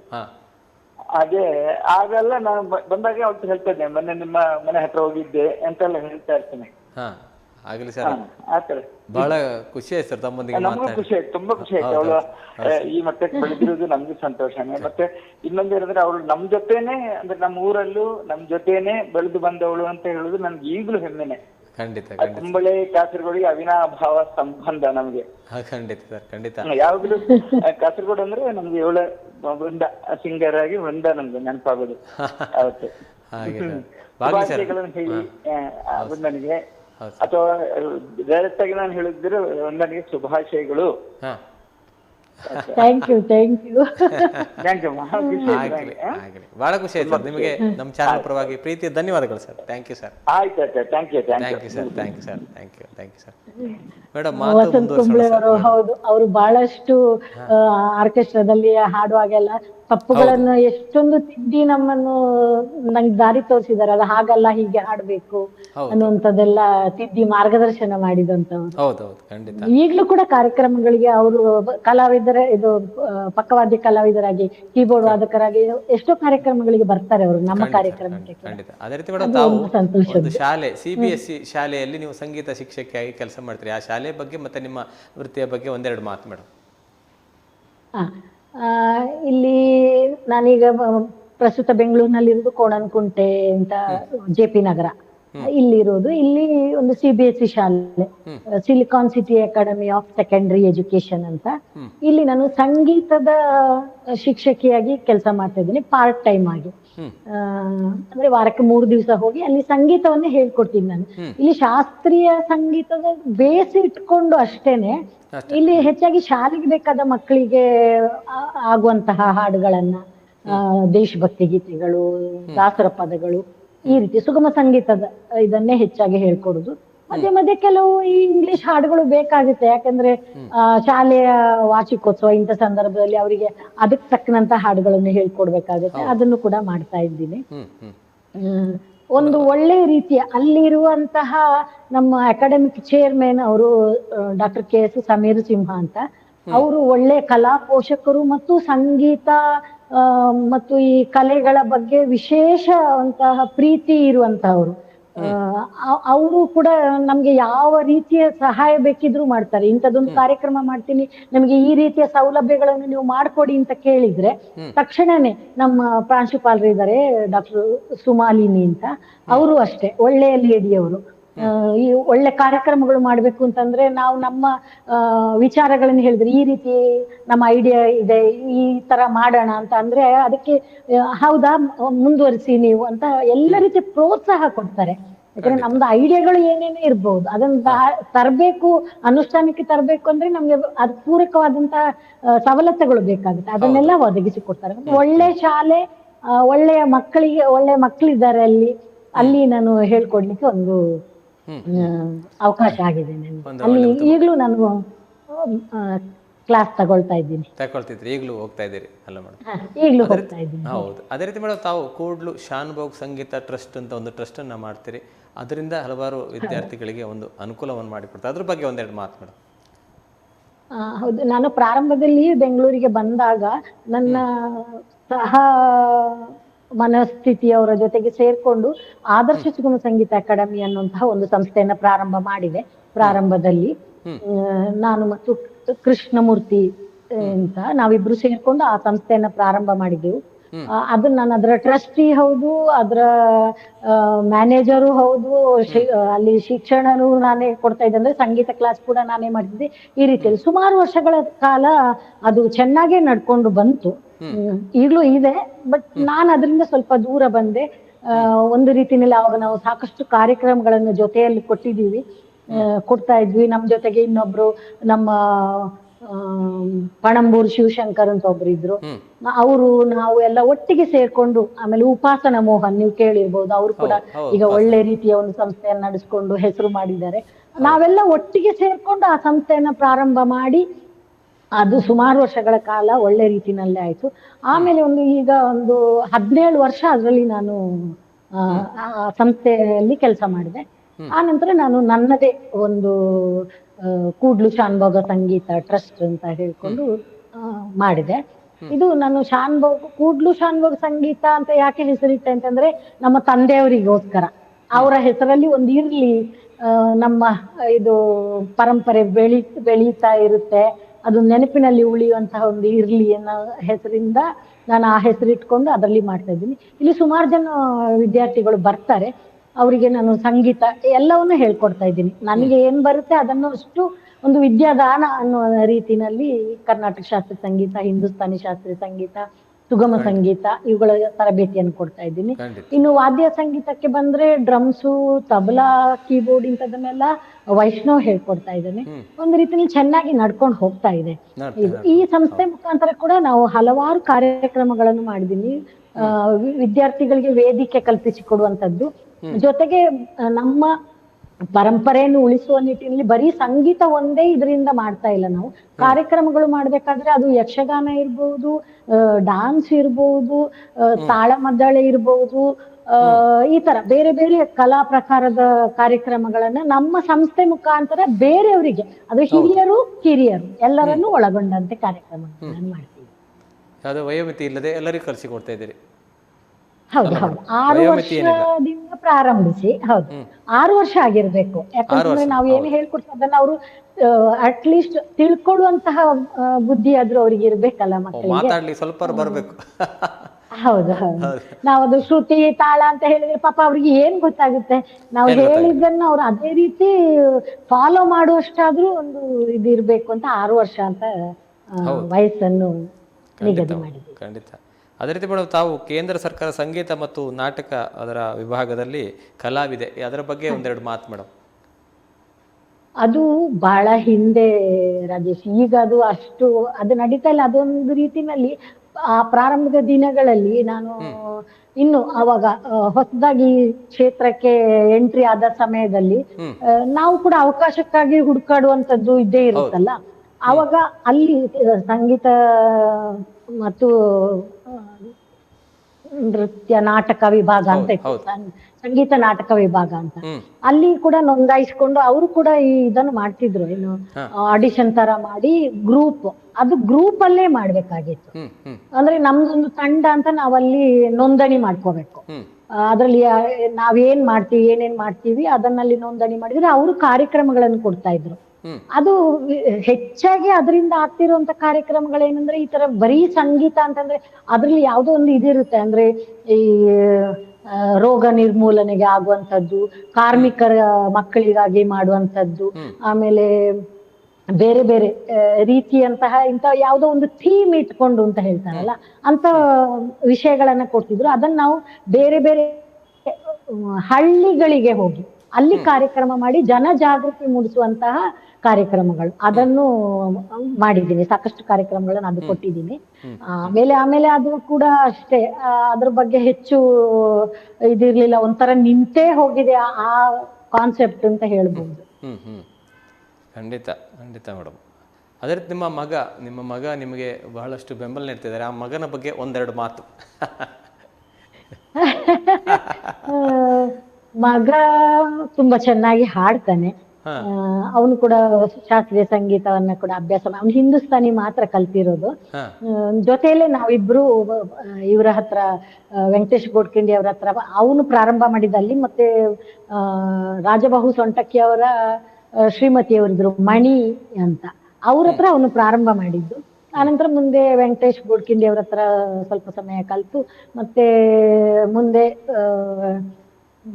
ಇನ್ನೊಬ್ರು ಗುರುಗಳ ಹತ್ರನು ಕಂಟಿನ್ಯೂ, ಅವರ ಹೆಸರು ಜ್ಞಾಪಕಕ್ಕೆ ಬರ್ತಾ ಇಲ್ಲ ನನ್ಗೆ. ಅಡ್ಡಿಲ್ಲ. ಕಾಶಿನಾಥ್ ಪತ್ತಾರ್, ಕರೆಕ್ಟ್. ಅವರ ಹತ್ರನೂ ಕೂಡ ಕಲ್ತು ಇದ್ ಮಾಡಿದ. ಮತ್ತೆ ಪ್ರಭಾಕರ್ ಭಟ್ಟಿಕೇರಿಕಾಯಿ ಅವ್ರ ಹತ್ರನೇ ಮುಂದುವರ್ಸ್ಕೊಂಡು ಸಂಗೀತವನ್ನ ಅಭ್ಯಾಸ ಮಾಡಿದೆ. ಸುಗಮ ಸಂಗೀತವನ್ನು ಹೆಚ್ಚಾಗಿ ನನ್ನ ಜೊತೆಯಲ್ಲೇ ಇದ್ ಮಾಡಿರೋದು ನಂದಕುಮಾರ್ ಅಂತ ಇದ್ರು, ಅವ್ರ ಹತ್ರನು ಸ್ವಲ್ಪ ಸಮಯ ಅವನು ಶಾಸ್ತ್ರೀಯ ಸಂಗೀತವನ್ನು ಅಭ್ಯಾಸ. ಸುಗಮ ಸಂಗೀತವನ್ನು ನನ್ನ ಜೊತೆಯಲ್ಲೇ, ಹೌದು. ಅದ್ರ ಜೊತೆಗೆ ಅವನಿಗೆ ಸ್ವಲ್ಪ ಇವರು ಪ್ರವೀಣ್ ಡಿ ರಾವ್ ಅವ್ರ ಹತ್ರ ಸ್ವಲ್ಪ ಅಭ್ಯಾಸ ಮಾಡಿದೆ. ಈ ದಾಸರ ಪದಗಳು ಇದನ್ನ ಪುತ್ತೂರು ನರಸಿಂಹನಾಯಕ್ ಅವರು ನಮ್ಗೆ ನಾನು ಅವನು ಜೊತೆಯಲ್ಲೇ ಹೋಗ್ತಿದ್ವಿ ಸುಮಾರು 2 ವರ್ಷಗಳ ಕಾಲ. ತುಂಬಾ ದಾಸರ ಪದಗಳನ್ನ ಅವರು ಹೇಳ್ಕೊಟ್ರು ನಮಗೆ. ಅಲ್ಲಿಂದಲೇ ನಾನು ಬಹಳಷ್ಟು ಕಲಿತೆ ಅಂತ ಹೇಳ್ಬಹುದು. ಯಾಕಂದ್ರೆ ಯಾವುದೇ ಒಂದು ಸಂಗೀತ ಅಂದ್ರು ನಾವು ಹಾಗೆ ಹಾಡುದಕ್ಕಿಂತನೂ ಗುರು ಮುಖೇನ ಕಲ್ತಾಗ ಅವ್ರು ಅದ್ರಲ್ಲಿ ಒಂದೊಂದು ತಪ್ಪುಗಳನ್ನು ಕೂಡ, ಇಲ್ಲ ಇದು ಹೀಗೆ ಹಾಡ್ಬೇಕು, ಇದು ಹೀಗೆ, ಇದ್ರ ಆ ದಾಸರ ಪದದಲ್ಲಿರುವ ಹಿಂದಿನ ಕಥೆ ಅರ್ಥ ಪ್ರತಿಯೊಂದನ್ನು ಹೇಳ್ಕೊಡ್ತಾ ಇದ್ರು. ಅದರಿಂದ ನಾನು ತುಂಬಾ ಕಲ್ತೆ, ತುಂಬಾ ಹಾಡುಗಳನ್ನು ಅವರು ಹೇಳ್ಕೊಟ್ರು ನಂಗೆ ಮತ್ತು ವೈಷ್ಣವನಿಗೆ. ಖಂಡಿತ ಪುತ್ತೂರು ನರಸಿಂಹನಾಯಕ್. ಅದೇ ಮೇಡಮ್, ಖಂಡಿತ ಮೇಡಮ್. ಅದೇ ರೀತಿ ನಿಮ್ಗೆ ಒಲಿದು ಬಂದಂತ ಪ್ರಶಸ್ತಿ ಪುರಸ್ಕಾರಗಳ ಬಗ್ಗೆ ಒಂದೆರಡು ಮಾತು ಮೇಡಮ್. ಪ್ರಶಸ್ತಿ ಪುರಸ್ಕಾರಗಳು ಸಂಘ ಸಂಸ್ಥೆಗಳವರು ತುಂಬಾ ಜನ ಕರೆದು ಆತರ ಸನ್ಮಾನಗಳನ್ನು ಎಲ್ಲ ಮಾಡಿದ್ದಾರೆ. ವಿಶೇಷವಾಗಿ ಅಲ್ಲಿ ನಾನು ಹೇಳ್ಬೇಕು ಅಂತಂದ್ರೆ ಒಂಥರ ನೆನಪಿನಲ್ಲಿ ಇಟ್ಕೊಳ್ಳುವಂಥದ್ದು ಅಥವಾ ಒಂದು ಹೆಮ್ಮೆ ಪಡುವಂತಹ ಪ್ರಶಸ್ತಿಗಳು ಅಂತಂದ್ರೆ, ಒಂದು ಬೆಂಗಳೂರು ಮಹಾನಗರ ಪಾಲಿಕೆಯಿಂದ ಕೊಡುವಂತಹ ಕೆಂಪೇಗೌಡ ಪ್ರಶಸ್ತಿ ಅಂತ, ಅದು 2011ರಲ್ಲಿ ಆ ಪ್ರಶಸ್ತಿ ನನ್ಗೆ ಬಂತು. ಮತ್ತೆ 2017ರಲ್ಲಿ ಮಹಿಳಾ ಮತ್ತು ಮಕ್ಕಳ ಕಲ್ಯಾಣ ಇಲಾಖೆಯಿಂದ ಕೊಡುವಂತಹ ಕಿತ್ತೂರು ರಾಣಿ ಚೆನ್ನಮ್ಮ ಅನ್ನುವಂತಹ ಪ್ರಶಸ್ತಿ, ಅದು ಮಹಿಳೆಯರಿಗೆ ಮಾತ್ರ ಕೊಡುವಂತಹ ಇದು. ಮಹಿಳಾ ಮತ್ತು ಮಕ್ಕಳ ಕಲ್ಯಾಣ ಇಲಾಖೆಯಿಂದ ಮಹಿಳೆಯರು ಯಾರು ಸಾಧನೆ ಮಾಡಿದ್ದಾರೆ ಅವರನ್ನ ಆಯ್ಕೆ ಮಾಡಿ ಕೊಡುವಂತಹ ಪ್ರಶಸ್ತಿ. ಅದು 2017ರಲ್ಲಿ ಬಂತು. ಅದು ಮಾತ್ರ ನನ್ಗೆ ನಿಜವಾಗ್ಲೂ ತುಂಬಾ ಆಶ್ಚರ್ಯ ಆಗೋಯ್ತು. ಯಾಕಂದ್ರೆ ನನ್ಗೆ ನಂಬಕ್ಕೆ ಆಗ್ಲಿಲ್ಲ. ಅಲ್ಲಿಂದ ಇಲಾಖೆಯಿಂದ ಬಂದ್ಬಿಟ್ಟು ನಿಮ್ಗೆ ಈ ತರ ಪ್ರಶಸ್ತಿ ಬಂದಿದೆ ಅಂದ್ರೆ ನನ್ಗ ಬಂತು. ನನ್ ಪ್ರಶಸ್ತಿ ನಿಜವಾಗ್ಲೂ ನಾನೇನು ಅಥವಾ ಇನ್ನೊಂದ್ಸಲ ನೋಡಿ ಹೇಳಿ ಅಂತ ಹೇಳ್ದೆ. ಆಮೇಲೆ ಅವ್ರು ಇಲ್ಲ ಮೇಡಮ್, ಇದು ಬಂದು ನಿಮ್ಗೆ ಪ್ರಶಸ್ತಿಗೆ ನೀವು ಆಯ್ಕೆ ಆಗಿದ್ದೀರಿ ಅಂತ ಲೆಟರ್ ಬಂದಿದೆ, ಅದನ್ನ ನೀವು ಬಂದು ತಗೊಂಡು ಹೋಗಿ ಅಂತ ಅಂದ್ರು. ನಾನ್ ತಕ್ಷಣನೇ ಓಡೋದೆ. ನಾನ್ ಹೌದು ಅಲ್ವೋ ನಂಗೆ ಯಾರ ಹತ್ರ ಹೇಳ್ಕೊಳ್ಳಕ್ ಧೈರ್ಯ ಇರ್ಲಿಲ್ಲ. ಹಿಂಗೆ ಹೌದು ಅಲ್ವೋ ಅಂತ. ಆಮೇಲೆ ಅಲ್ಲಿ ಹೋದ್ಮೇಲೆ ಅವ್ರು ಕೊಟ್ರು. ಆ ಲೆಟರ್ ನೋಡಿದ್ಮೇಲೆ ನನ್ಗೆ ಓ ಹೌದು ನಾನೇ ಇದು ಅದೊಂದು ತುಂಬಾ ಸಂತೋಷ ಪಡುವಂಥದ್ದು. ಇನ್ನು ನಮ್ಮ ಮಂಗಳೂರಿಂದ ಸುಮ ಸೌರಭ ಅಂತ ಒಂದು ಪತ್ರಿಕೆ ಇದ್ ಮಾಡ್ತಿದ್ರು, MG ರಾವ್ ಅಂತ ಇದ್ರು. ಅವರು ಕರೆದು ಒಂದು ಅಲ್ಲಿ ಪ್ರಶಸ್ತಿಗಳು ಕೊಟ್ಟಿದ್ದಾರೆ. ಅದು ಅವಾಗ ನಾನು, ಶಶಿಧರ್ ಕೋಟೆಯವರು, ಮಂಡ್ಯ ರಮೇಶ್ ನಮ್ಮೆಲ್ಲರಿಗೆ ಒಟ್ಟಿಗೆ ಕೊಟ್ಟಿದ್ದು. ಅದು ಒಂದೇ ವೇದಿಕೆ ಹಂಚ್ಕೊಂಡದ, ಅದೊಂದು ಸಂಭ್ರಮ. ಇನ್ನು ಕೆಲವು ಮುಂಬೈನಲ್ಲಿ, ಆಮೇಲೆ ಇಲ್ಲೇ ಕೆಲವು ಆದಿಶಂಕರಾಚಾರ್ಯ ಅಂತ ಒಂದು ಪ್ರಶಸ್ತಿ ಕೊಟ್ಟು, ಅಂದ್ರೆ ಸಂಘ ಸಂಸ್ಥೆಗಳವರು, ಬೇರೆ ಬೇರೆ ಸಂಘ ಸಂಸ್ಥೆ ಹಲವಾರು ಪ್ರಶಸ್ತಿ ಪುರಸ್ಕಾರಗಳು ತಮ್ಮನ್ನ ಅರಸಿ ಬಂದಿದೆ ಅಲ್ಲ ಮೇಡಮ್, ಬಹಳಷ್ಟು ಪ್ರಶಸ್ತಿಗಳು. ಅದೇ ರೀತಿ ಮೇಡಮ್, ನಾವಂದ್ರೆ ನೀವು ಬಿಡುವು ಮಾಡಿಕೊಂಡು ನಮ್ಮೊಂದಿಗೆ ಈಗ ಕಳೆದ ಒಂದು ಗಂಟೆಗಳ ಕಾಲ ಮಾತನಾಡ್ತಿದ್ರಿ. ಕೊನೆಯದಾಗಿ ನಮ್ಮ ವೀಕ್ಷಕರಿಗೆ ಒಂದೆರಡು ಮಾತು ಹೇಳಿದರೆ ಏನು ಹೇಳಲಿಕ್ಕೆ ಇಷ್ಟಪಡ್ತೀರಿ ಮೇಡಮ್? ವೀಕ್ಷಕರಿಗೆ ಹೇಳುವಂತದ್ದು ಅಂತಂದ್ರೆ, ನಾನು ಹೆಚ್ಚೇನು ಹೇಳಲಿಕ್ಕೆ, ನಾನೇನು ಅಷ್ಟು ದೊಡ್ಡವಳಲ್ಲ. ಏನೋ ನನ್ಗೊಂದು ಬಂದಿರೋ ಒಂದು 4 ಅಕ್ಷರವನ್ನು ನಾನು 4 ಮಕ್ಕಳಿಗೆ ಹೇಳ್ಕೊಡ್ತಾ ಇದ್ದೀನಿ ಅನ್ನೋದಷ್ಟೇ ನಾನು ಹೇಳ್ಬೋದಷ್ಟೇ ಹೊರತು ಹಾಗೆ ಇರ್ಬೇಕು, ಹೀಗಿರ್ಬೇಕು, ಹಾಗ್ ಮಾಡ್ಬೇಕು ಅಂತ ವೀಕ್ಷಕರಂದ್ರೆ ನಮ್ಗೆ ಎಲ್ಲರೂ ಬರ್ತಾರೆ ಅಲ್ವಾ, ತಿಳಿದವರು, ಜ್ಞಾನಿಗಳು, ಚಿಕ್ಕವರು, ದೊಡ್ಡವರು ಎಲ್ಲರೂ ಇರ್ತಾರೆ. ಅಷ್ಟು ದೊಡ್ಡವಳಲ್ಲ ನಾನು ಯಾರಿಗಾದ್ರೂ ಹೇಳುವಂಥದ್ದು. ಮಕ್ಕಳಿಗೆ ಮಾತ್ರ ನಾನು ಹೇಳಬಹುದಷ್ಟೇ. ನಮ್ಮಲ್ಲಿ ಕಲಿಯುವ ಮಕ್ಕಳಿಗೆ ಇರ್ಬೋದು ಅಥವಾ ಬೇರೆ ಕಡೆನೇ ಇರ್ಬೋದು, ಯಾರ ಹತ್ರನೇ ಕಲಿಯೋರು ಕೂಡ ಚೆನ್ನಾಗಿ ಒಳ್ಳೆ ಗುರುಮುಖೇನೇ ಯಾವುದೇ ವಿದ್ಯೆಯನ್ನು ಕಲಿಬೇಕಾದ್ರೂ ನಮ್ಗೊಬ್ರು ಗುರುಗಳು ಅಂತ ಇರ್ಬೇಕು. ಅವರ ಮುಖೇನ ನಾವು ಕಲ್ತ್ರೆ ಅದು ತುಂಬಾ ಒಳ್ಳೆ ರೀತಿಯಲ್ಲಿ ಹೋಗುತ್ತೆ, ಮುಂದಕ್ಕೆ ಹೋಗುತ್ತೆ.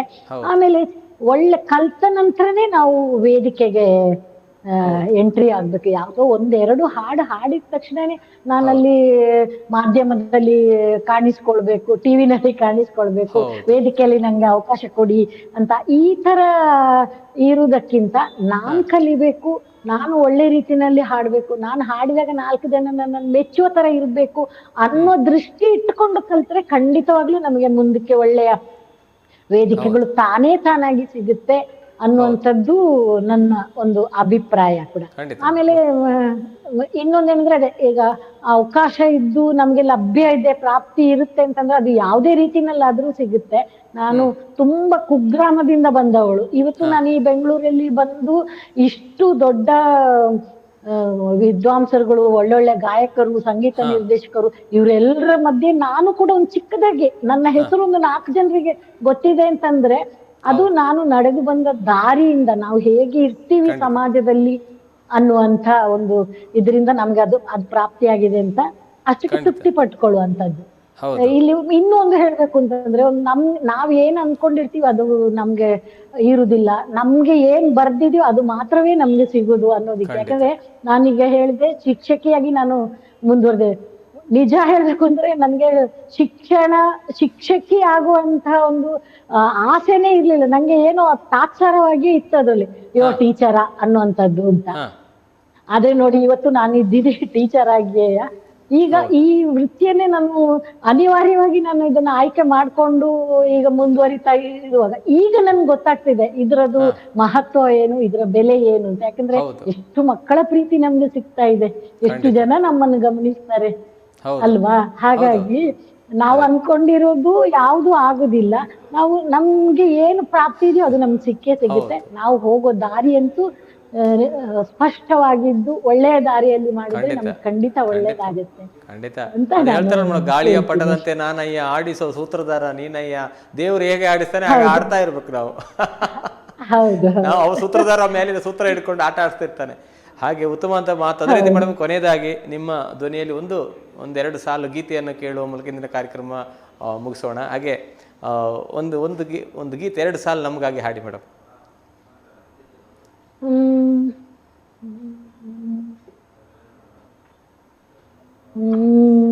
ಅದೇ ನಾನು ಹಾಡಿದಂತಹ ಬಂಗಾರದ ತೇರು ಅನ್ನುವಂತ ಗೀತೆಯ ಸಾಲನ್ನೇ ಹಾಡ್ತೀನಿ. ತಂಬೂರಿಯ ಮುಸುಕಿನಲ್ಲಿ ಅಡಗಿದೆ ಸಂಗೀತ, ತಂಬೂರಿಯ ಮುಸುಕಿನಲ್ಲಿ ಅಡಗಿದೆ ಸಂಗೀತ, ಮೊಸರಿಲ್ಲವೇ ಹಾಳಿನಲ್ಲಿ ಕಡೆದರೆ ನವನೀತ, ತಂಬೂರಿಯ ಮುಸುಕಿನಲ್ಲಿ ಅಡಗಿದೆ ಸಂಗೀತ, ಹಾಡಿಲ್ಲದೆ ಕೋಗಿಲೆಗಳು ಮಾಂದಳರಿನ ಹಿಂದೆ, ತಬ್ಬಲಿಗಳು ಕೇಳುತ್ತಿವೆ ನಮಗಿಲ್ಲವೇ ತಂದೆ, ಉತ್ತರದಲ್ಲಿ ತಲೆ ಎತ್ತಿದೆ ಹಿಮ ಪರ್ವತ ಮಾಲೆ, ಉತ್ತರದಲ್ಲಿ ತಲೆ ಎತ್ತಿದೆ ಹಿಮ ಪರ್ವತ ಮಾಲೆ, ಹೊಸ ಹಕ್ಕಿಯು ಕುಳಿತಂತಿದೆ ಹಳೆ ಬಂಡೆಯ ಮೇಲೆ, ತಂಬೂರಿಯ ಮುಸುಕಿನಲ್ಲಿ ಅಡಗಿದೆ ಸಂಗೀತ, ಬಂಗಾರದ ತೊಟ್ಟಿಲಲ್ಲಿ ಬಡ ಮಗುವಿದೆ ನೋಡು, ಸುಖವೇನಿದೆ ಪ್ರಾಸದಲ್ಲಿ ಬಂದಂತೆಯೇ ಹಾಡು, ಉಣ್ಣಲು ಕೊಡು ಕುಡಿಯಲು ಕೊಡು ಎನ್ನುತ್ತಿದೆ ಭೂಮಿ, ಹೊಸ ಹಾಡನು ಹಾಡುತ್ತಿದೆ ಕವನ ಬೇಕೆ ಸ್ವಾಮಿ, ತಂಬೂರಿಯ ಮುಸುಕಿನಲ್ಲಿ ಅಡಗಿದೆ ಸಂಗೀತ, ಮೊಸರಿಲ್ಲವೇ ಹಾಲಿನಲ್ಲಿ ಕಡೆದರೆ ನವನೀತ, ತಂಬೂರಿಯ ಮುಸುಕಿನಲ್ಲಿ ಅಡಗಿದೆ ಸಂಗೀತ. Super madam, super. ಭಾಳ ಖುಷಿ ಆಯಿತು ಮೇಡಮ್, ನಿಮ್ಮ ಹಾಡು ಕೇಳಿ ಖುಷಿ ಆಯಿತು, ನಿಮ್ಮೊಂದಿಗೆ ಮಾತನಾಡಿ ಭಾಳ ಖುಷಿ ಆಯಿತು, ಸಂತೋಷವಾಯಿತು. ಅದೇ ರೀತಿ ಬಿಡುವಿಲ್ಲದ ಬಿಡುವಲ್ಲಿ ನಮ್ಮೊಂದಿಗೆ ಬಿಡುವು ಮಾಡಿಕೊಂಡು ನಮ್ಮೊಂದಿಗೆ ಆನ್ಲೈನ್ ಮೂಲಕ ನಿಮ್ಮ ಒಂದು ಮನದ ಮಾತನ್ನು ನೀವು ಮಾಡಿದಿರಿ ಕಲಾಂತರಂಗ ಕಾರ್ಯಕ್ರಮದಲ್ಲಿ. ನಿಮಗೆ ನಮ್ಮ ಚಾನಲ್ ಪರವಾಗಿ ಪ್ರೀತಿಯ ಧನ್ಯವಾದಗಳು ಮೇಡಮ್. ನಿಮಗೂ ಕೂಡ ತುಂಬಾ ಧನ್ಯವಾದಗಳು. ಒಂದು ಅವಕಾಶ ಮಾಡಿಕೊಟ್ರಿ ನಿಮ್ಮ ವಾಹಿನಿ ಮುಖಾಂತರ. ನನ್ನ ಮನಸ್ಸಿನ ಮಾತುಗಳು, ಅದು ಮಾತು ಜಾಸ್ತಿ ಆಯ್ತೋ ಕಡಿಮೆ ಆಯ್ತೋ ನನ್ಗೆ ಗೊತ್ತಿಲ್ಲ. ನನ್ಗೆ ಏನ್ ಅನ್ಸಿದೆ ನನ್ನ ಅನುಭವಗಳನ್ನ ನಿಮ್ ಜೊತೆ ಹಂಚ್ಕೊಳ್ಳೋದಿಕ್ಕೆ ಒಂದು ಅವಕಾಶ ಮಾಡಿಕೊಟ್ರಿ. ನಿಮಗೂ ಮತ್ತು ನಿಮ್ಮ ಚಾನೆಲ್ನ ಎಲ್ಲ ಸಿಬ್ಬಂದಿಯವರಿಗೂ ಕೂಡ ನನ್ನ ಅನಂತ ಅನಂತ ಧನ್ಯವಾದಗಳು. ಥ್ಯಾಂಕ್ ಯು ಮೇಡಮ್, ಧನ್ಯವಾದಗಳು. ಆತ್ಮೀಯ ವೀಕ್ಷಕರೇ, ಇಂದು ನಮ್ಮೊಂದಿಗಿದ್ದವರು ನಮ್ಮ ನಾಡಿನ ಗಡಿನಾಡಿನ ಜನಪ್ರಿಯ ಗಾಯಕಿ, ಅದೇ ಸುಗಮ ಸಂಗೀತ ಗಾಯಕಿ, ಸಂಘಟಕಿ ಅವರೇ ಶ್ರೀಮತಿ ವೃಂದಾ ಎಸ್ ರಾವ್. ಅವರೊಂದಿಗೆ ಮಾತುಕತೆಯನ್ನು ಆಡಿದ್ವಿ, ಅವರ ಮನದ ವಿಷಯವನ್ನು ತಿಳಿದ್ವಿ. ಹಾಗೆ ಮುಂದಿನ ವಾರ ಇನ್ನೋರ್ವ ಅತಿಥಿಯೊಂದಿಗೆ ನಿಮ್ಮ ಭೇಟಿ ಆಗಲಿಕ್ಕಿದ್ದೇನೆ. ನೋಡ್ತಾ ಇರಿ ಕಲಾಂತರಂಗ ಕಾರ್ಯಕ್ರಮ.